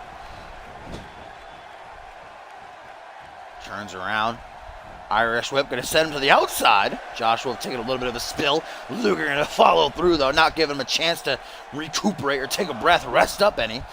Throwing him off the ramp here, man. Luger looking to make a statement. I mean, look at this, guys. Click have only been together for 2 weeks, less than 2 weeks, and they have, DDT on the steel ramp! Good God. As I was saying, though, Click only been together less than 2 weeks. They have already taken out Tim LaFave and El Guerrero Furioso. EGF possibly permanently. As Josh Wolf, referee at the count of 5. Wolf going to make the save, slides back in. Not wanting to lose or win by count out. Now waiting for Luger. He gets back to his feet groggily. And Josh Wolf saying it's time to put him to sleep. Slides back in. Stomp to the chest. Front headlock though. Josh now caught with a little exploder suplex, or T-bone rather. Hooks the leg as Luger. First pinfall attempt of the matchup. Will it be enough? No, not even a 2 count for the cardio maniac. The spirit of Fenrir being channeled by Josh Wolf here in this one. He knows what a colossal win this would be, not only for himself, but, to honor Tim LaFave and EGF as well. Back body drop. Puts Josh Wolf down his ass. Another stomp straight to the face here by Luger. Who drops down into a front headlock and a gator roll. Throwback to Bob Luger's college days as an amateur wrestler. Crossface being applied. Not looking for the submission. Trying to wear down Wolf here and keep himself in control. Xander Slayton and Randy Orton have come and sat in front of the announce table here. They're kind of blocking my view. I can't see, but hey guys, could you, there we go. Borton's just staring at, what do you want, Borton? I don't have any milk for you, guy. I only have Mountain Dew over here. You can't have my cowboy hat, Borton. Get out of here, all right? Good God. Click thinking they can do whatever they want right now. Don't look at me like that. Back to the action in the ring, though. Bob Luger has the upper hand. Oh! Might have just gone for that Cody Allen Cyclone. And that would be the first time that Bob Luger would have used it since turning on Tim LaFave, and obviously used to utilizing, paying homage, respect to his good friend Tim. Now just trying to be getting under the skin. I'm sure Lefebvre is watching, supporting his boy Wolf, who goes for the DDT, but Luger fights out of it with a couple of well-placed punches to the midsection. Snapmare now by Wolf. The former and inaugural Rising Star champion is currently holding his own. Ooh-ah! Lets out the mighty roar of the beast Fenrir. Luger might be in big time trouble here, guys. Drop down onto one knee. Up to the second turnbuckle. Xander Slate and Randy Borton like sharks on the outside as Josh Wolf beckons for... Oh, God, okay. Just crumples him. Goes for a cannonball senton. Luger moves out of the way. Goes for a kick to the chest. Yahweh! Randy Borton does not like a dragon screw. Having to look away there.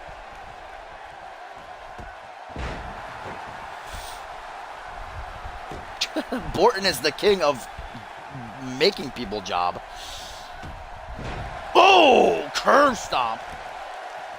Borton with that golden shovel of his puts down that young talent, but tonight it's Luger who looks to put down that young talent. That forearm smash, now an Irish whip to the corner. Slowly approaches him. Luger, what the hell is this? What the hell is Luger doing? I've never seen him hit this before. What the fuck? Baseball side drop kick? Wow.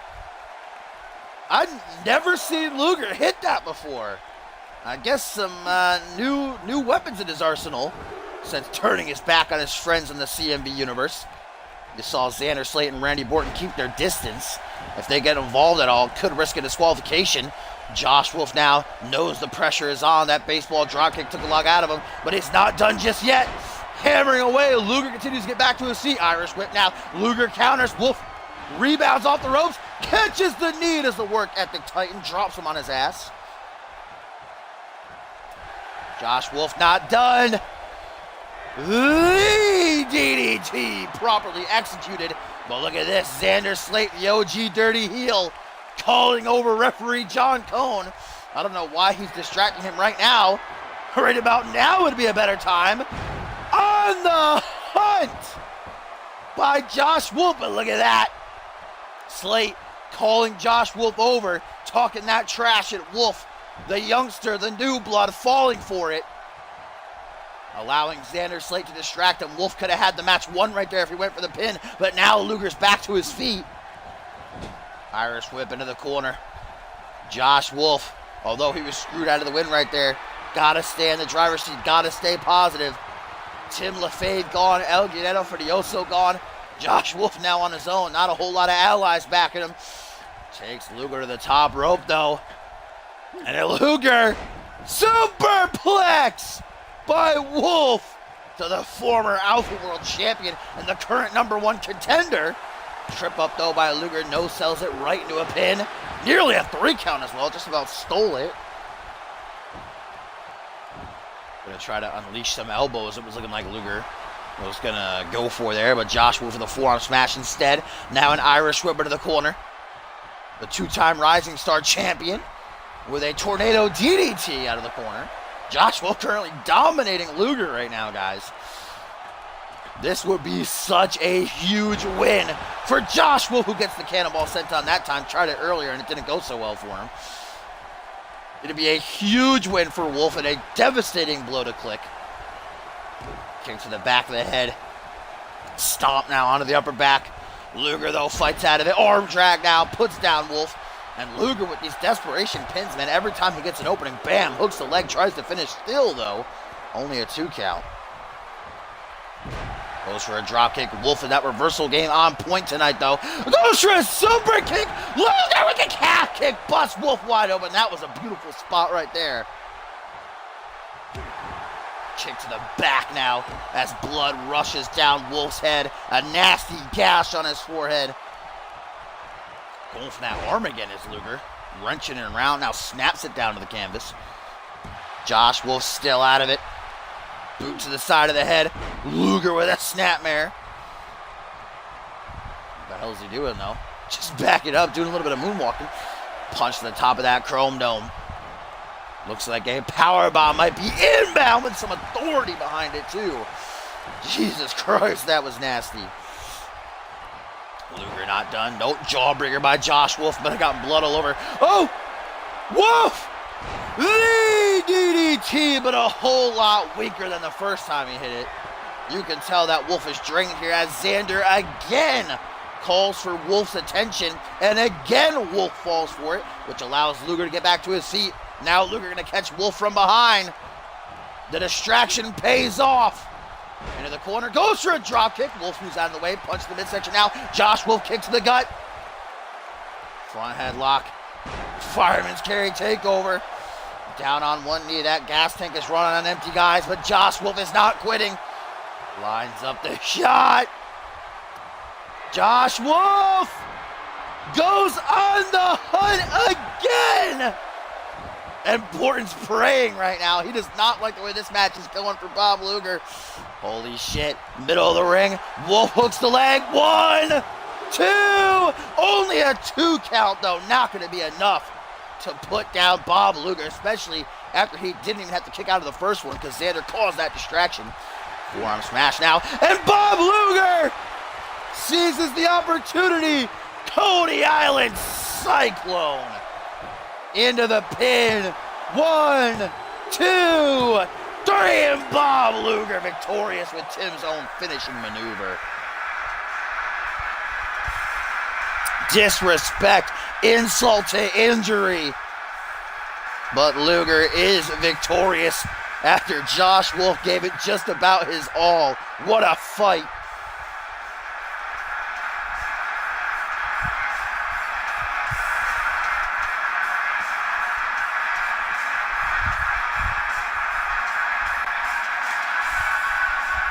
The Click with the distractions.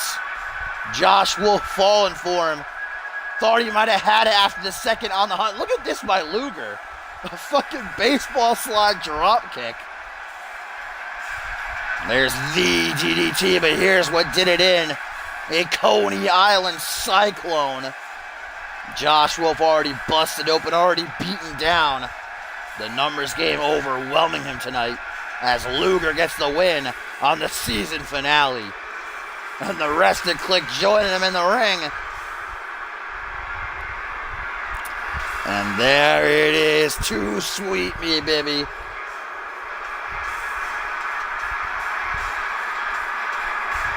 Click cap off the season for themselves with a win. Season 5 awaits them, and something tells me it is not going to be daisies and roses and happy sunshine for Genesis.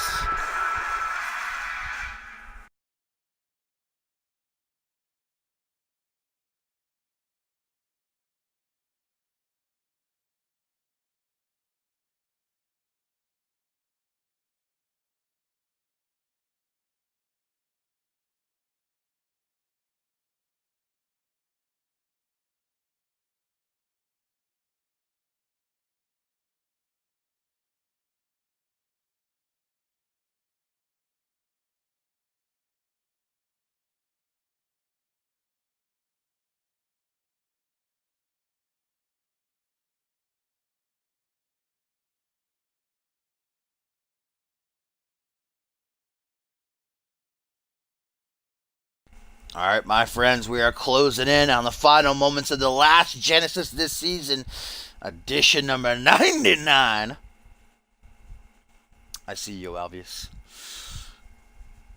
Co-main event. We have had 3 championship matches so far tonight, and 3 championships have changed hands. Elijah Stewart at the top of the show doing the unthinkable, finally winning the big one to become the new Alpha World Champion.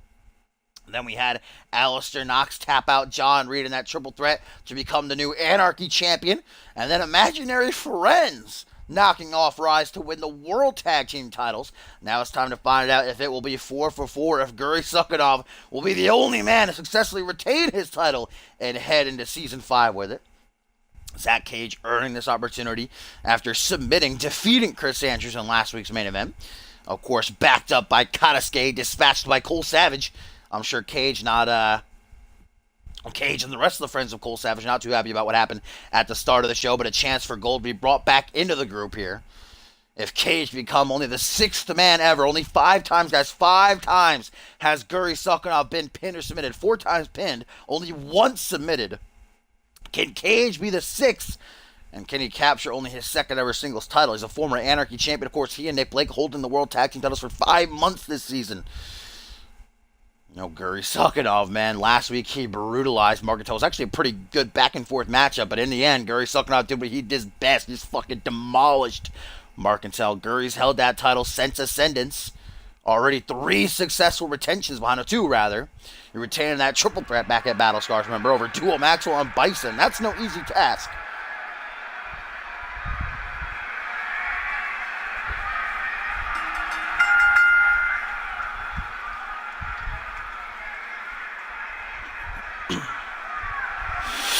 This is the co-main event. The main event still to come, guys.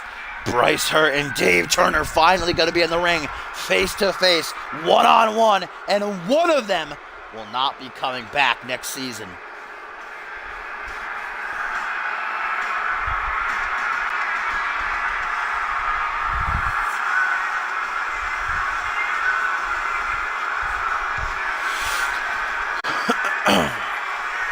No, Guri Sakhanov gets talked up a lot of the time, as he should be, for an extremely dominant season. Remember, Guri was undefeated for the first, 4.5, 5 months of his career here in CMV in Season 4. But Zach Cage is an incredible competitor, and he proved that even after so many months alongside Nick Blake in the tag division, he can still hold his own when he beat Chris Andrews last week, tapped him out. That's only like the 3rd or 4th time that Andrews has ever tapped in his career.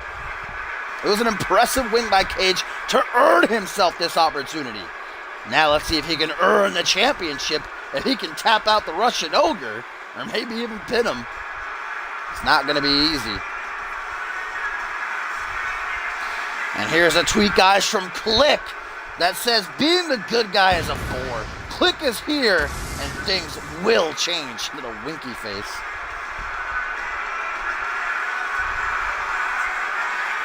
She's just there for the good looks, Topher.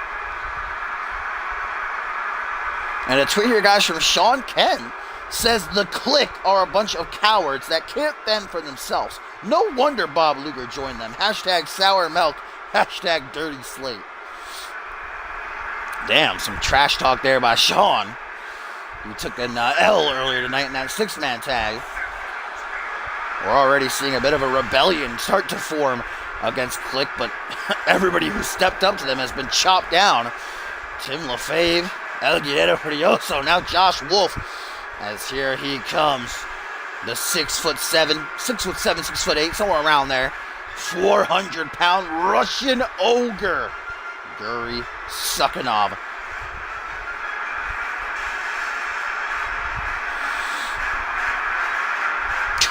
And Vintage let out a tweet, a.k.a. Joey Bacon, El Jefe, and Chris Andrews saying, Click who? There's what's on the line, the prestigious CMV International Championship. Can Guri continue his incredibly dominant run and head into Season 5? Still the champion, or will it be 4 for 4 tonight? Will we have yet another new champion crowned? We're about to find out, players.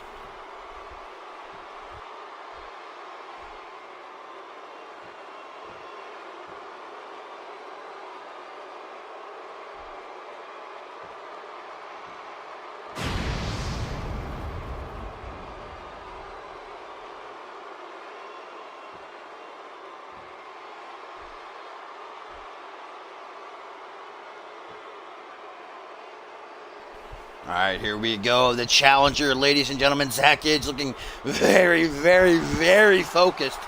Not taking his eyes off of Guri Sakhanov. Now he does. Looking around at the fans cheering. I don't know who exactly the crowd is going to be in support of here. I'd probably say Guri more so than Cage.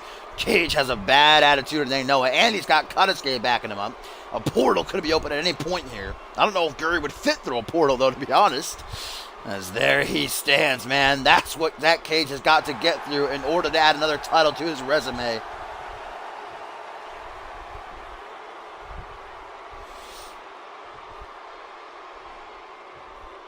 Here we go. Guri Suckanov taking a longing look at the championship. And this is just our co-main event, guys. Still to come, Bryce Hurt and Dave Turner clash. With those implications behind it. Big implications. Championship held high up into the air. Here we go. Zach Cage. Can he follow the trend tonight? Will it be 4 for 4? Will Guri squash yet another man under his boot? The bell rings and we are off. Cage takes the early advantage with a nice little twirling neckbreaker, modified, whatever you want to call it. McGillicudder if you're feeling feeling nostalgic. Leg drop to the arm now.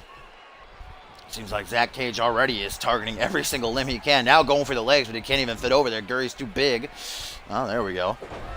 I'm impressed here, man. Just 30 seconds into the matchup, Zach Cage has already targeted every single limb. Saying he's going to put Guri Suckanov to sleep right quick. Guri back to his feet, though, with a big old short arm clothesline, chopping him down to size. Put up into a seated position. And the shoulder. When applied by a man that size, that hurts, I assure you. Xander Slate's always coming over and doing that to me. I don't know why. He actually did it to me during that last match. Just gave me a shoulder claw for no reason. Oh, look at those punches. We know Guri with those big, meaty claws, man. Those hooks of his, they just get thrown out like nothing. Chop a man down. Break a jaw. It is Topher. It's 3v3v3. Rotation neckbreaker by the challenger here, who closes in quickly. Hook to the jaw. A lot of neckbreakers you'll see in the arsenal of Zach Cage. Of course, Guri Suckanov has got to be weary of that modified crossface. That's what Zach Cage used to tap out Andrews last week. Got the snapmare driver as well, whereas Cage, we know he's gotta avoid that power bomb by Suckanov.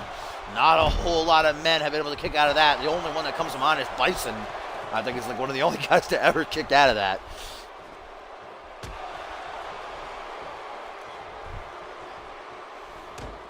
Hook to the jaw by Suckanov now. Going to turn Zach Cage around. Drags him to the center of the ring. Headbutt to the back of the head. Now looks like a hatch suplex just throws him clean across the goddamn ring. See Kadaske ringside, not too happy. Oh, ring of the eyes by Cage. We know he's not afraid to utilize dirty heel tactics. Goes for a jumping knee strike. Instead, going to get a choke bomb. Just handling Zach Cage like he's a rag doll right now as the champion. And there's that straight right hook. All of Zach Cage's teeth just coming out. Popped down his throat. It was hard to swallow. And now a snapmare driver. Cage retaliates quickly. Backing into the corner now. Cage trying to tell himself, I got this. I'm okay. I'm walking out as champion. Guri already beginning to stir. Zach Cage caught up with a high angle dick grab slam. Into a lateral press, 500 pounds down across the chest and stomach, but only a 2 count. Cage able to escape. See ya, Cog, babe. Dragon! Wah! By Zach. Oh! I think Cage might have just tried for the modified crossface, guys. I do believe he did, and if that's so, if I'm correct, that means that Suckanov was able to counter it.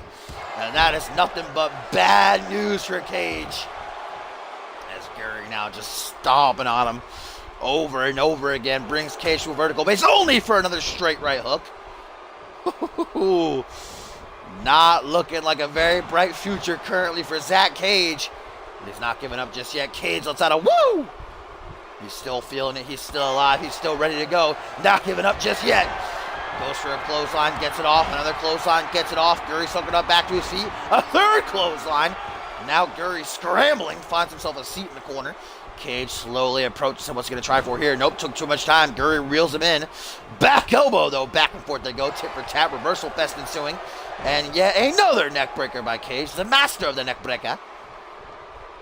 Looks like Cage is going to the corner. Second turnbuckle.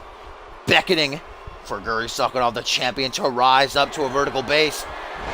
Oh! DDT! Holy shit! And Guri gets a nice big cut across his forehead. As now the champion is laid out bare. No, not done just yet, though, is the Russian Ogre.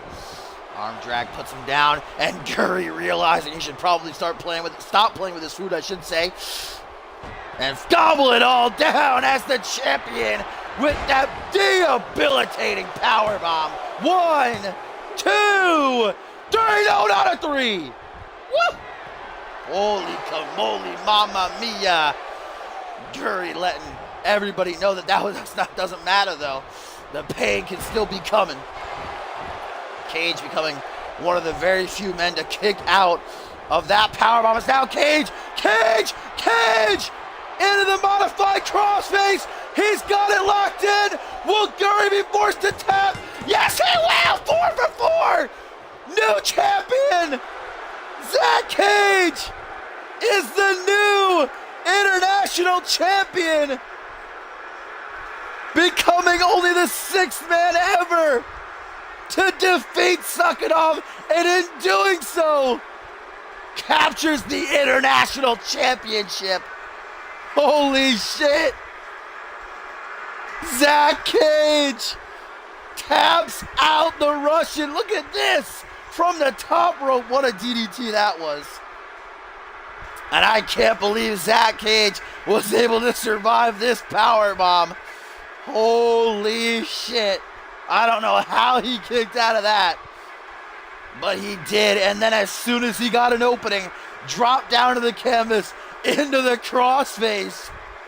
And Guri Suchanov, with Kataske cheering on, was forced to submit. 4 for 4 here on the last Genesis of the season.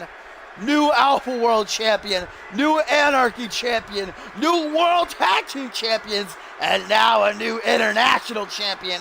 Zach Cage adds yet another championship to his resume. New International Champion.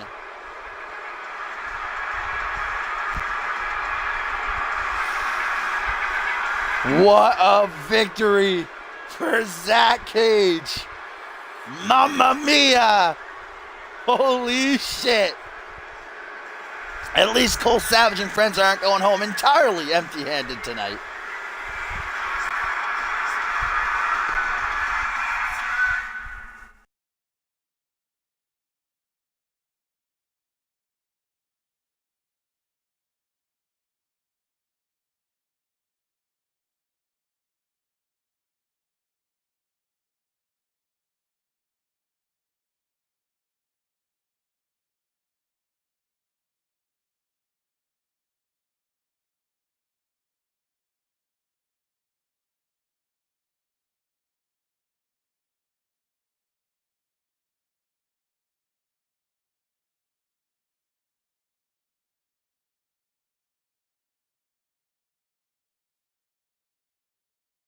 What a final episode of Genesis it has been, ladies and gentlemen. 4 new champions crowned. We also saw vintage Joey Bacon, El Jefe, and Chris Andrews get that 6-man tag win, and Click reigning supreme over Josh Wolf, heading into next season with a whole lot of momentum behind them. But guys, it is time for our main event of the evening. They are finally going to be coming head to head. Bryce Hurt, Dave Turner in the same ring, and come next season, one of these men will not be on Friday nights anymore. If Bryce Hurt loses, he must leave Genesis. If Dave Turner loses, he must retire as general manager. This, of course, all started way back when, guys, even way before Ascendance, when Bryce Hurt just felt as though Dave Turner never gave him the opportunities he deserved. And then when Ascendance came around, and Bryce Hurt said he was quote-unquote stripped or had his Ascendance moment stolen after Dave Turner reinstated El Jefe. Remember, it was a Feast or Fired matchup. Bryce Hurt beat El Jefe. El Jefe was supposed to be gone from CMV forever, but the Ascendance host Chris Evans brought him back via the authority of Dave Turner. That was really the final straw for Bryce Hurt, saying he's not taking it anymore, that Dave Turner is a tyrant, and he went on strike. For months he's been on strike. Even went so far as to go to Dave Turner's home and try to convince his mom to get on his side and be a part of his revolution. It all came to a boiling point at Battle Scars when Bryce Hurt challenged Dave Turner to a matchup, said, if you win, I will get out of your hair. I will leave Genesis, but if I win, you must retire as general manager. Dave Turner signed it. Bryce Hurt signed it. Bryce Hurt tried to get a cheap shot on the general manager via Tito, but Dave Turner would put him through the table with a psycho driver. And now here we are, the final matchup on Genesis this season. Edition 99, Bryce Hurt with a beautiful attire, I gotta say. I'll give him that much. But he's gonna be taking on this man, the CMV Hall of Famer, the first ever world champion in CMV history, a 3-time world champion, an Anarchy champion, a tag team champion, a Money in the Bank winner. Dave Turner's done it nearly all that you could possibly do in this industry. Been general manager for over a year. The last time I talked about it earlier, last time I saw him in action was a year and a couple of months ago. It was at Anarchy Rules where he fought Bob Luger and losing effort. So there's certainly got to be some ring rust on Turner. He has not had a whole lot of time to prepare for this match. It was just 2 weeks ago at Battle Scars the match was made official. I certainly have seen Turner in the Performance Center, though, training as much as he possibly can.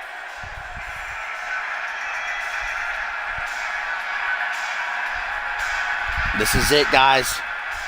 Either Dave Turner's reign as general manager of Genesis is going to come to an end. He's finally going to actually retire. Or Bryce Hurt will be sent packing once and for all.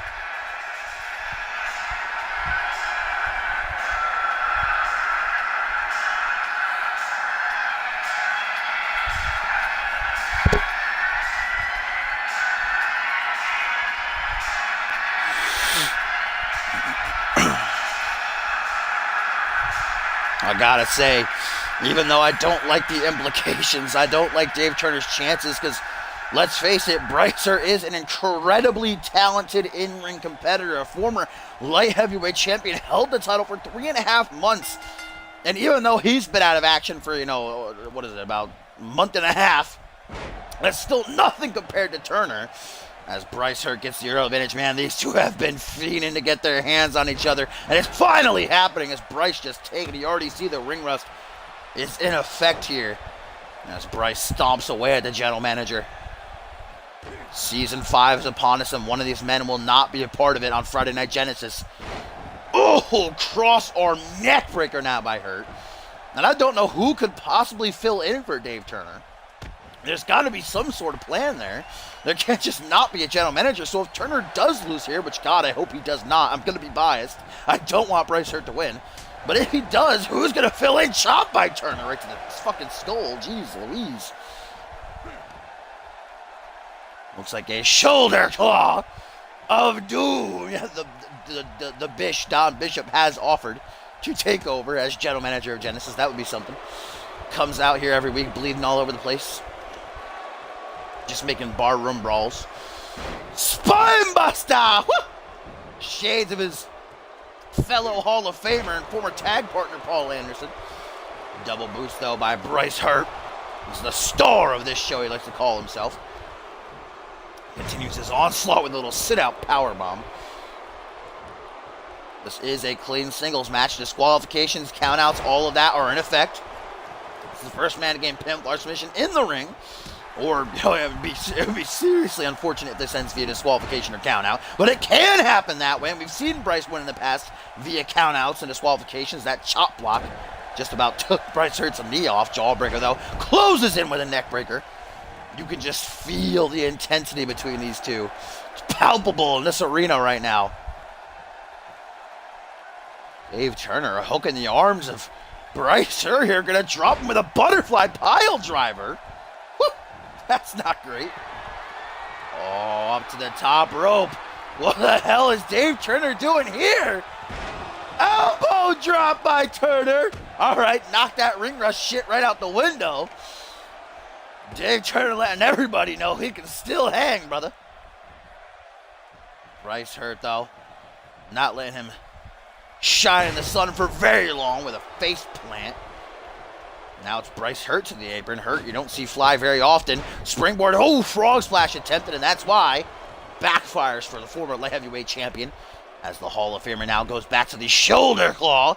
This time Bryce not looking to stick around for very long, though.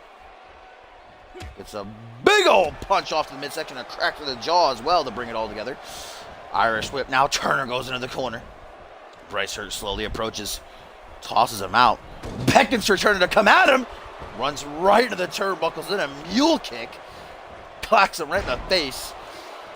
And Bryce Hurt just gets under your skin. I just look at him and I cringe when I look at Bryce Hurt. He has a way of doing that to you. First pinfall of the matchup here. Lateral press by Bryce. Only a 2 count. That was close, though. That was close. Dave Turner with a trip up to Bryce Hurt here. Bryce propped up into a seated position. The current general manager of Friday Night Genesis loving that shoulder claw in this matchup, but once again, it's not going to be enough to keep Bryce Hurt grounded as he fights to a vertical base, gets off the punch in the midsection. There's the crack to the jaw yet again. Now Bryce with an Irish whip to the corner. Loving that corner in this matchup was Bryce. Turns Dave around, only to receive a clock to the side of the head with an elbow. Counters the kick to the midsection, catches the calf. Does Dave right in his mouth. Dragged out to the center of the ring. Bryce Hurt sizing up Dave Turner here. Shades of his good friend Schmitty. The general manager of Monday Night Fusion, of course, the man who will go through 3 stages of hell with Paul Devine this Sunday at Retaliation, that pinpoint knee drop. And now look at Bryce Hurt. Cocky, smug, egotistical, very proud of himself as he holds his boot to Dave Turner's throat. Now Bryce, what the hell is he doing? Making sure his cardio game is in check. Running some laps right there. I think he was going to go to the top rope, but then changed his mind. That was a mistake. Too much time wasted. Dave Turner arm wrench plants him to the canvas. Hooks the leg now. 1. Only a 1 count for Turner, guys. I'm going to get that kick off to the back. Nope, the shoulder claw for the 4th time in this matchup. Oh, it works this time, though. Oh, man, he's digging into that what's it called, quad and tricep it is? I don't know. I'm not a muscle guy, obviously. Irish whipper to the corner. I got my Mountain Dew over here. Dave Turner maybe looking for that. Oh! What a DDT! Oh, my God. Dave Turner, guys, busted wide open off of that hellacious DDT. Drilled him. Still only a 2 count for Bryce, though. Though he's got to be loving his chances right now. By the technical prodigy. There's a reason they call him that. As Dave, the fans counting him down as Bryce Hurt takes a trip to Suplex City, baby. 3 in a row, Rock Hurt. Dave with a stomp to the chest. Bringing Bryce Hurt to his feet now. Catches a jawbreaker, though. Didn't see it coming. Charges with a nice little twisting neckbreaker. Bryce now brought up to the feet. Oh! Hurt Locker! Nice rope break. Good call by John Cone there. I saw that. Wasn't too sure. But the referee's decision is final. That was a rope break for Dave Turner. Bad news all around for Bryce Hurt, but great for Dave Turner, who now lines up the shot. Up onto the shoulder. Vintage Turner, Psycho Driver! Flips him over, hooks the leg. 1, 2, no tres. What, are you kidding me? Holy shit. Bryce Hurt just kicked out of the fucking Psycho Driver, ladies and gentlemen. That's the maneuver that's put down so many greats throughout CMV's history at the hands of Turner, but not Bryce Hurt, not tonight, who gets off a nice neck breaker.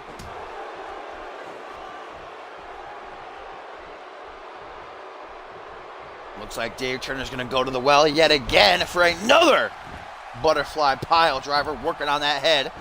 What up, Cog? Did you see the ending of the last matchup? If you did not, Zach Cage tapped out Guri Suckinov with a modified crossface to become the new international champion. That means 4 for 4. All new champions on Genesis going into the next season. Jawbreaker. From behind. Backbreaker, neckbreaker combination. Tying it all well together. Bryce Hurt's got to know that he's not faring too well right now after taking that Psycho Driver. Look at his hand mushed right in Dave Turner's face with that lateral press, but you got to hook the leg, especially against someone like Turner. Another what? Echo, you already off your flight? Dave Turner trying to crack open that coconut. What up, Suntan? Just in time for the main event. Though I do believe, I got a feeling that we're closing in on the closing moments. closing in on the closing moments. The end is nigh, if you will. Jawbreaker distance created. Ooh, Larry in the kip up. Dave Turner looking as, I think, the best shape he's been, man. God damn. Dave Turner in his mid-40s doing kip-ups like nobody's business. Irish whip into the corner goes Bryce. Looks like Bryce going to take a trip up to the top rope now. The technical prodigy has something sinister in mind, I assure you. This is not going to end well for Hurt. Back suplex. He lands right on his neck, but no sells like a G. Right back up to his feet. Neckbreaker again. He is putting all of his damage on that head in this matchup. And you know he's just trying to soften Dave Turner up for the Hurt Locker, which he locked in earlier, but Dave got a rope break. Might have been over there. We'll never know.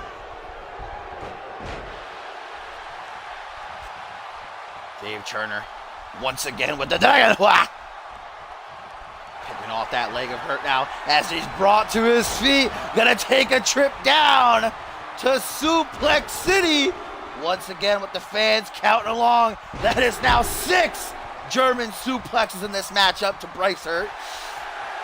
As Turner to the corner. Lets out a mighty roar as blood trickles down his face. Looks like a warrior. The fans behind him. Dave Turner looks to finally rid himself of the pest, the insect. No, Bryce Hurt counters. And now Bryce with 9-inch nail. But will it be the final nail in the coffin for Dave Turner? Hooks the leg. 1, 2. No, it will not. It will not. But look at the face of Dave. He is donning that proverbial crimson mask. Absolutely drenched in his own blood. Bryce Hurt once again running some laps here. Making sure his cardio's in check. Rebounds off the ropes now. Leg drop right to the chest. Look at Bryce, man. As much damage as has been done to Dave, Bryce can hardly hold himself up in the corner as Turner turns around right into a, snap neck breaker. Lateral press now, Bryce hoping that'll be enough to finish, praying, but no, only a 2 count. Bryce didn't realize who he was stepping in the ring with. That's Dave Turner. That's the Hall of Famer, baby. As now Hurt drives an elbow to the back of Dave's head. There's no denying that Turner is looking really, really bad right now, but he's not quitting. Lifts up the knee under Bryce's chin. Dave Turner with an aggressive pinfall attempt here on Bryce Hurt. 1, 2, but only a 2 count. Seated position, gets a stiff kick to the spine, which surely sends aching pains up and down his back. Now an Irish whip into the corner. Dave Turner, what is he looking for here? Up to the top rope again goes Bryce Hurt. Another back suplex from the top. It's looking like it. Oh, man. Right down onto that neck, and Dave now zips himself to the top rope. Elbow drop to the back. What a fucking match. These two putting on a clinic. They hate each other so much. Both men refusing to stay down. Jawbreaker. Bryce Hurt drops like a sack of stones. Into the pin goes Dave Turner. A desperation pin here. Oh, that was so close. 2.99999. Look at the face of Dave Turner, man. I can't even see his eyes. He is covered in blood. Bryce Hurt's got to be licking his lips now. A desperation pin by Hurt. Lateral press, but only a 2 count. These two men want nothing more than to beat each other and send them packing. Will Bryce Hurt leave Genesis, or will Dave Turner retire as general manager? That's what's on the line here. Springboard crossbody doesn't keep Dave Turner down for a long kick to the gut. The technical prodigy with a Gary Sucking-All-Vest powerbomb. Not done though. Bryce brought up to a vertical base, and Dave Turner may be looking to take a 3rd trip to Suplex City. Bryce says, nah, fam, I've had enough of that. Closes in. Hurt Locker, locked in. Will Dave Turner be forced to tap? Will Dave Turner be forced to retire as general manager of Friday Night Genesis? It's locked in. Oh my God, no! Dave denies it. He refuses. He will not. And now just kicking the shit out of Hurt here. Dave goes to the 2nd turnbuckle, beckoning begging for Bryce to rise to his feet. Boot to the chest, backs him up. Oh, goes for a chop, but Bryce moves out of the way. Now Bryce looks to close in. Forearm smash, hook to the jaw, turns him around. The star of this show caught with a punch to the back of the head. Dave's not done.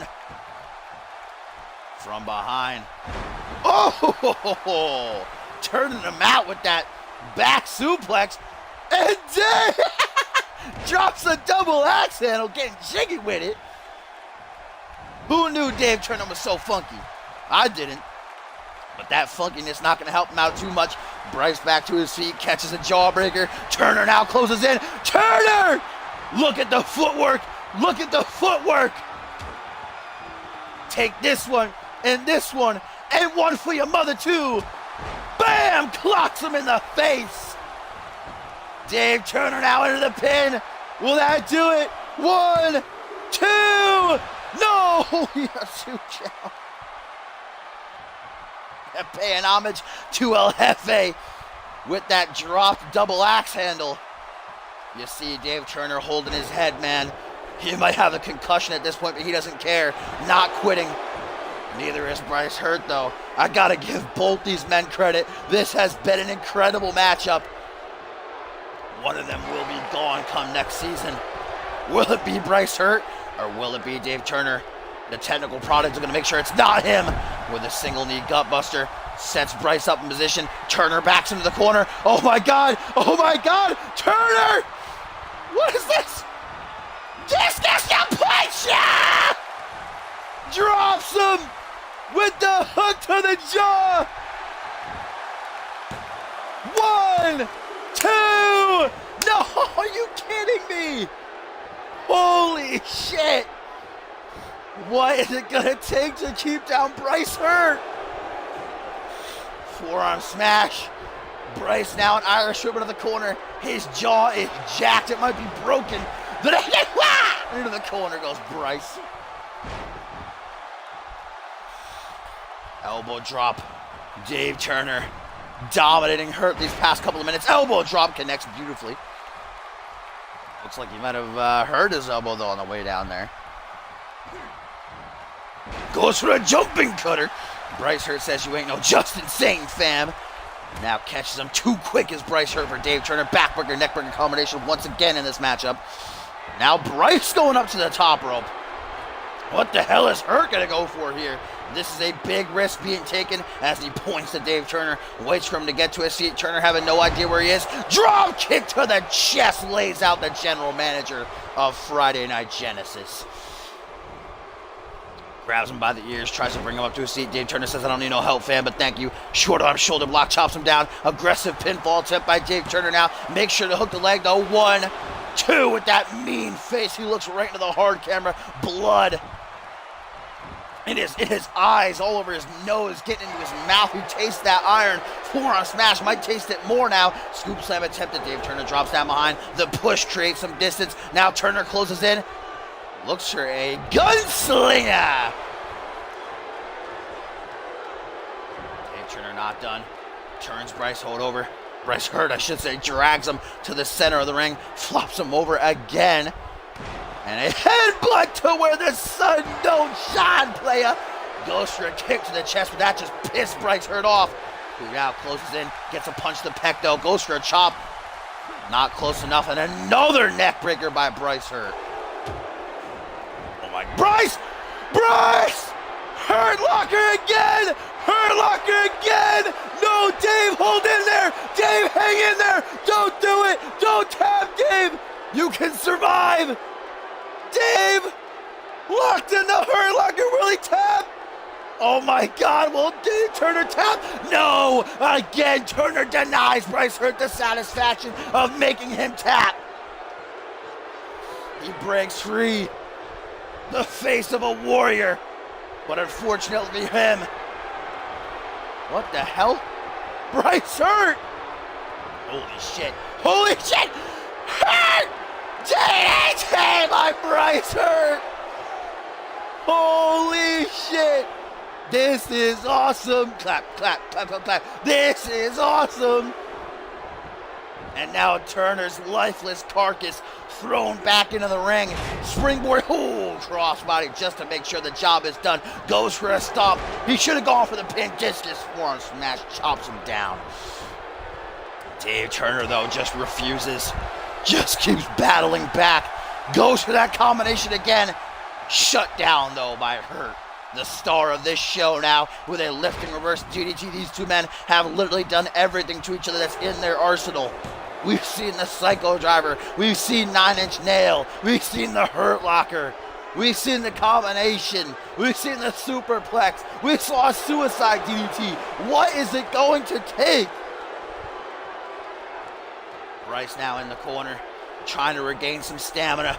Trying to fill up that gas tank, but the time he wastes going to come back to bite him. Jawbreaker, and now Turner. Watch the feet. Watch the feet, baby.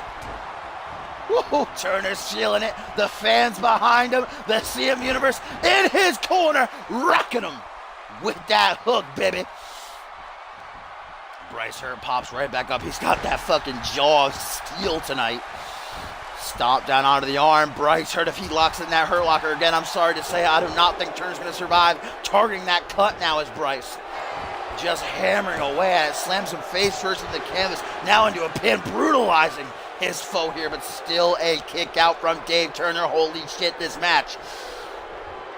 Dave snapping the arm of Bryce Hurt over his shoulder. Fireman's carry. Senton takes him overhead. Punch to the face, though. Clotheslines him out of the ring.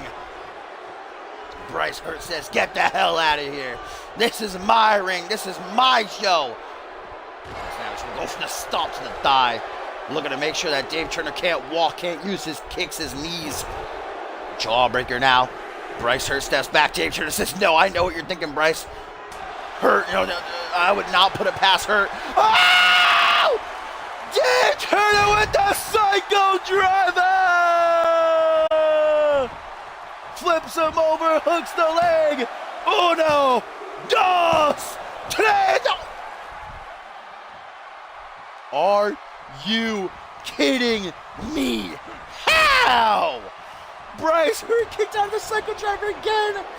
I'm speechless. What the fuck?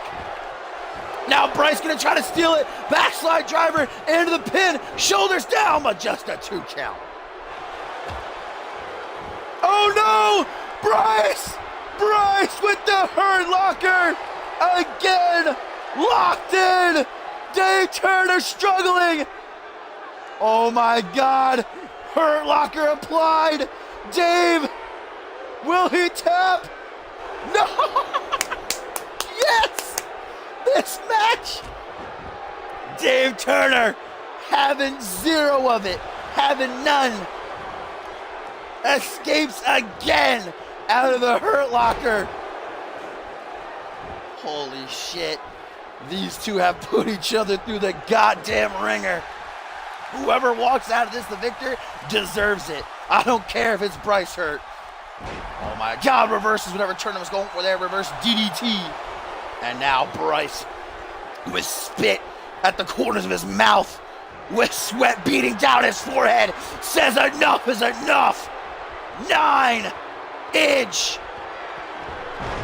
Nail drives him head first into the canvas, looks down at Dave Turner with pity almost in his eyes, as now he drags his motionless body. 1, 2, 3. What? Oh my God! Bryce can't believe it. I can't believe it. Nobody can believe it. Bryce now to the top rope. Says, I'll do what I gotta do. Oh, clothesline. Changing up the game is Bryce. As he goes to the corner, he tells the CM Universe, I don't care how long we have to stay here. I am beating Dave Turner. But he's literally tried everything. Multiple times he's tried everything. As has Dave, though. Match of the year. Oh my God, Dave. Dave, yeah, baby. Look at the footwork again. For the 3rd time, Bryce gonna get rocked. Stupid. Trying to stay awake. Bam! Right to the face. Bryce laid out, but again does not stay down for longer than 10 seconds. Jawbreaker, neck breaker, breaking everything. These two are never going to leave. They're not leaving the ring the same they came in, guys. Dave Turner has lost so much blood. I mean, Bryce Hart's got to have a concussion. There might be broken bones. These two are tearing each other limb from limb as Bryce goes for the frog splash but misses.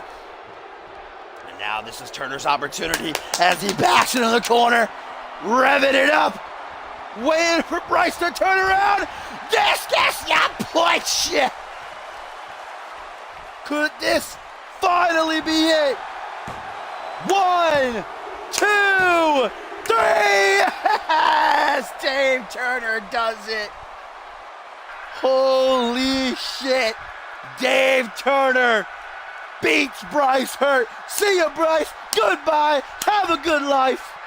Dave Turner remains general manager of Friday Night Genesis, boy. What a match. Holy shit. That's how you end a season, boys. These two just blew the roof off the joint.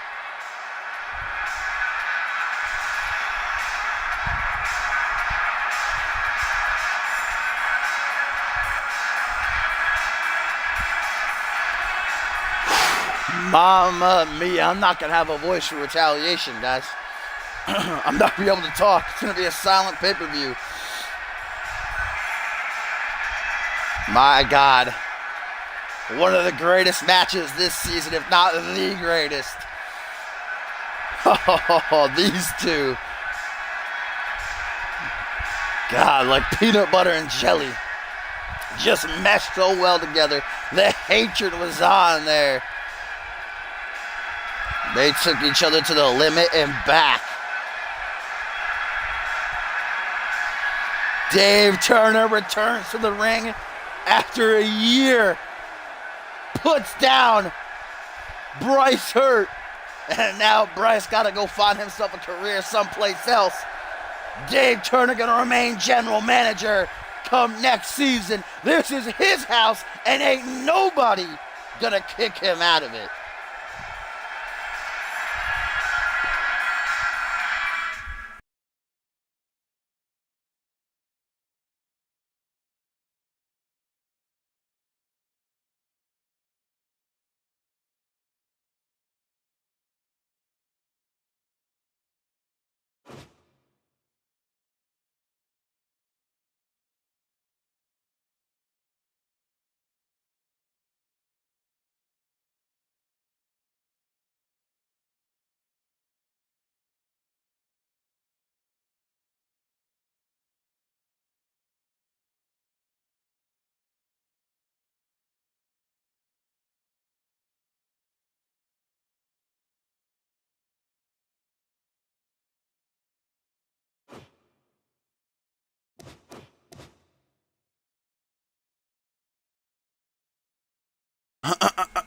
Whew, man, I should have chugged a whole bottle of water.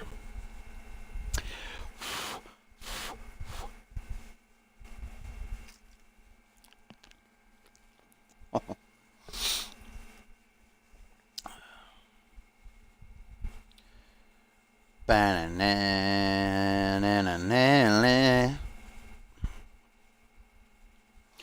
right.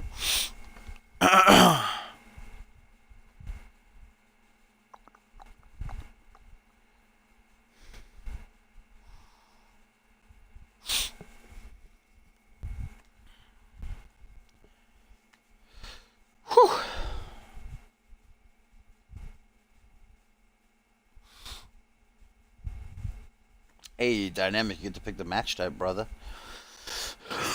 Brother man.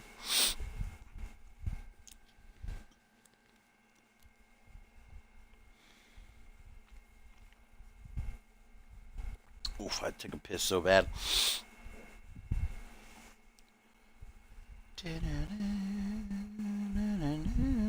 I'm literally not going to be able to talk this Sunday. Rest in peace.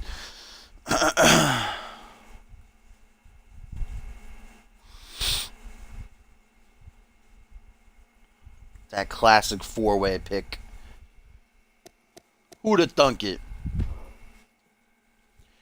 Yeah, what type? You can choose anything. It's the last Genesis, so anything you want. Normal, Extreme Rules, Ladder, Table, TLC, Hell in a Cell, Falls Count Anywhere. Oh, another TLC. We had that yesterday. Or no, that was on Fusion. We had that. So I guess we'll say it's for $5,000 again. Billy won $5,000 during the Fusion winter match. So this is for 5,000 smackaroos hanging above the ring. Somebody gonna head into next season with some cash in their pocket. Find out who it is.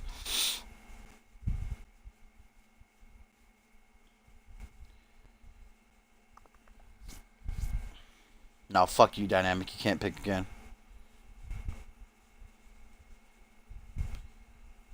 Really? Really? Really? Really, Nightbot? Really loving Dynamic right now. Hey, here we go.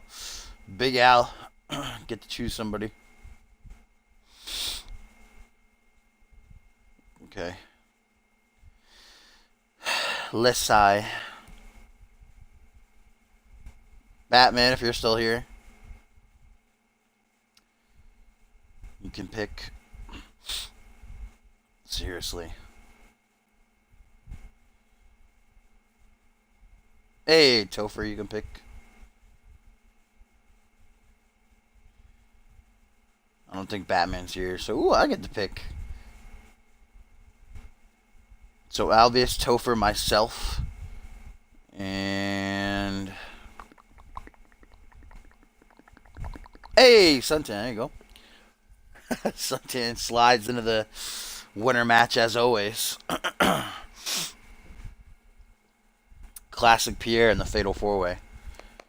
Alright, so what we got? Rubik. We got Rubik. Pierre.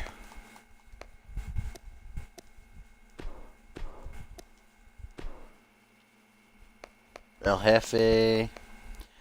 Alright, who do I want to pick? Let's see.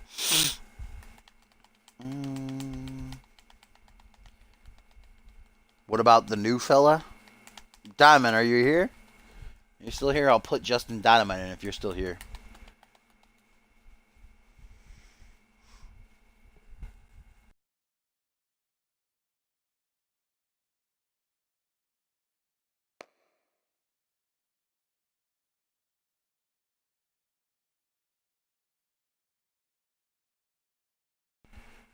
Let me see who's in chat. Oh, I just exited out of the stream. Rip in peace.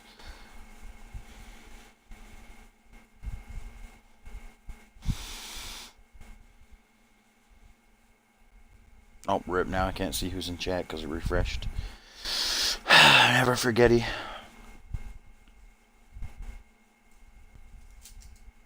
Do I have your attention now?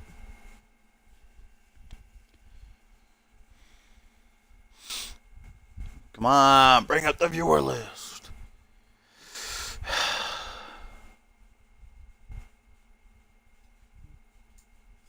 Cletus doesn't have a contract, guy. He's got to beat his mystery opponent this Sunday to do so.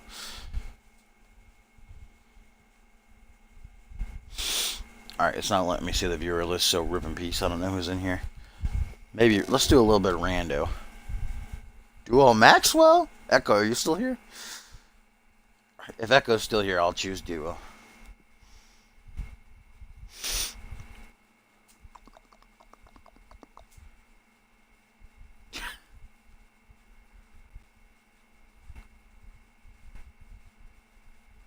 Echo! Echo, please respond. There we go. Alright, so we'll throw Duo in there. We don't want SmackDown. Should we go to the Tournament of Souls arena?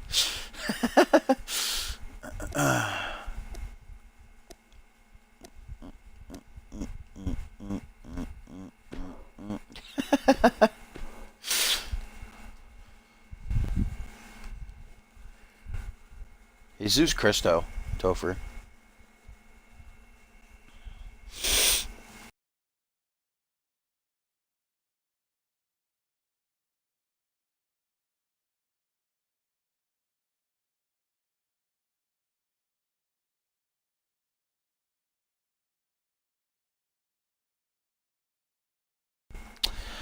Alright, here we go. A fatal 4-way ladder match for 5,000 smackaroos.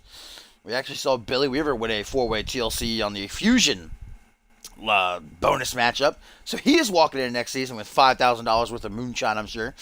Now about to find out if Rubik can buy a new trombone, if Pierre Thompson maybe can get a new jersey, if El Jefe can get a new mask, or if Duo Maxwell can, I don't know, maybe get a hooker or something. I'm not sure what Duo does in his spare time. I don't think I want to know either.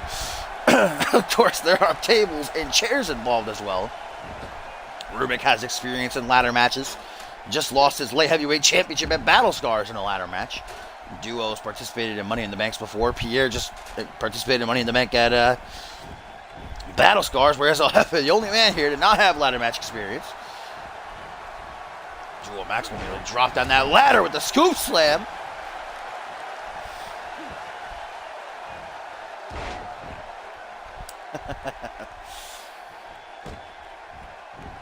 Remember, it's first man to scale the ladder and yank down that briefcase, which inside contains $5,000 in ones. Short arm shoulder block by Thompson here to Rubik. Rubik and Pierre Thompson had a bit of a partnership earlier this season. They tagged a couple of times. Rubik with a jawbreaker to the big dog. Last time we're going to get to see Pierre this season. In fact, all four people this season. Rubik is a part of Fusion now, but he's not a part of this Sunday's Retaliation pay-per-view. This Sunday, 10 huge matches. Make sure you don't miss it. The season finale. See if Cletus can earn himself a contract.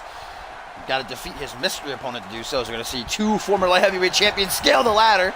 And Rubik and El Jefe, the trombone-toned Brazilian, just hammering away at the masked man as the god of death going to knock both men down. Well, actually, Rubik knocked El Jefe off before Duo knocked the ladder down. So I got to give him the credit there.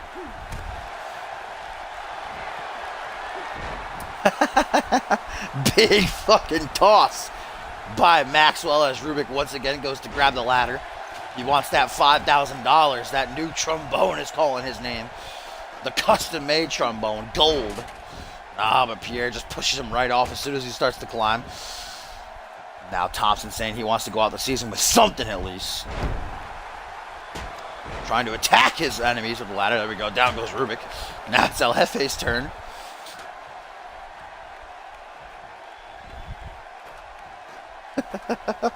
The big dog climbing the ladder, but there's Duo once again to ruin the fun. Ooh, she's part of the big dog fan base. Hashtag ooh. Rubik running his way back into the ring. $5,000 hanging above the ring. Gonna make one of these four men very happy. El Jefe told the boom drop by the Arriba man as Rubik climbs the ladder. Oh, Rubik, what are you doing? Rubik! Moonsaulting Duo Maxwell over the top of the ladder. And now Duo smash face first, or mask first rather. Now the Rubik's Cube. Meanwhile, Thompson looks to bring that 5,000 smackaroonies home. But Rubik in time gonna stop him. Going for that gut, punching away. Time and time again. Pierre counters the fifth punch, though. Now a forearm smash, another forearm smash, and a third forearm smash, and a fourth forearm smash. But there goes El Jefe to knock both men down. And now climbing up the ladder. Jefe, that's not how you climb a ladder. The ring is clear, but El Jefe decides, nah, I don't want to win. Wants to go and inflict more damage to Maxwell. Oh, power slam by the god of death to the human fish. Pierre and Rubik here getting up at the same exact time. Both men going to go to this side of the ring, though, instead of sliding in and trying to win. Slapped away as Rubik with a arm drag. I don't think it broke the table, but it certainly bent it. Rubik now fighting off of the security wall. Irish whip gonna doink Pierre Thompson's head clean off that steel post.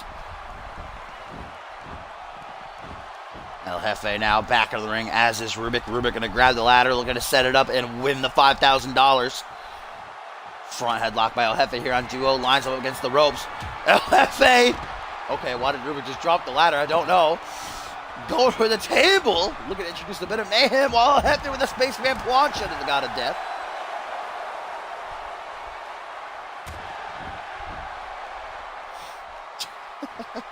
El Jefe alone in the ring now. Rubik and Pierre Thompson busy beating the hell out of each other on the outside. Jefe sets up the steel ladder. Climbs up as fast as he can. Hands on the briefcase. No, but Thompson not going to let it happen. Okay, just punches him and then leaves the ring. Now Rubik coming in to punch him. El Jefe wants that $5,000 though. Oh, kicks Rubik back. And now hands on the briefcase. Looking to unhook it. Looking to be $5,000 richer. And Jefe get it. No, Maxwell cuts him off just in time. I don't know if Rubik's going to be strong enough to push both these guys down. Oh, no, but luckily for him, El Jefe takes a tumble, and there goes Duo.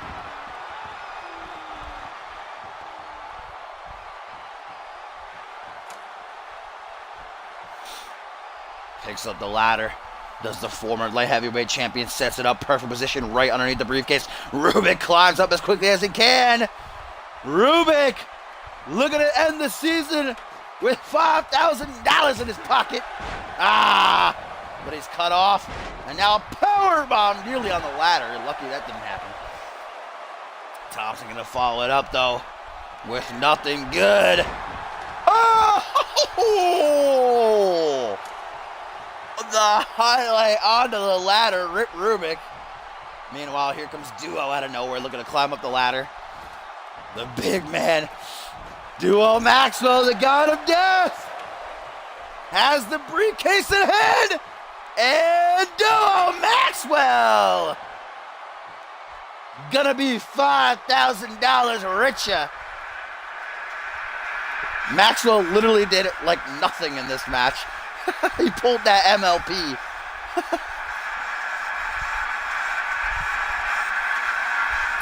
Rip Rubik fucking murder at the end there. But there's Duo Maxwell taking home $5,000. Congratulations, Duo. We'll see you next season. What's he gonna buy with that? I don't want to know. I'm scared to find out.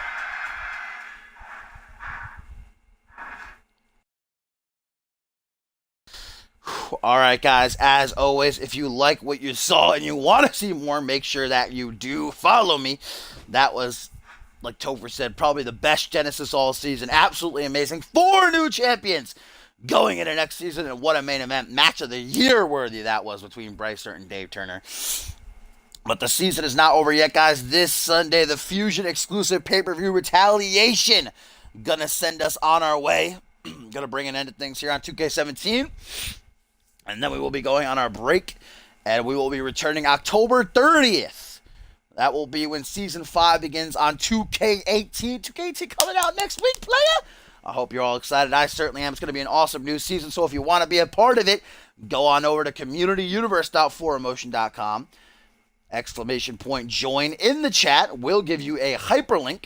You click that. All you got to do is register, create an account name and a password, and boom, you're done, and you're a part of the show. So I will see you guys hopefully this Sunday for Retaliation. It's going to be a good one. You don't want to miss it. 3 stages of hell going to be the main event as Schmitty and Paul Devine dance their last dance. If not, then I hope to see you guys next season. It's going to be good.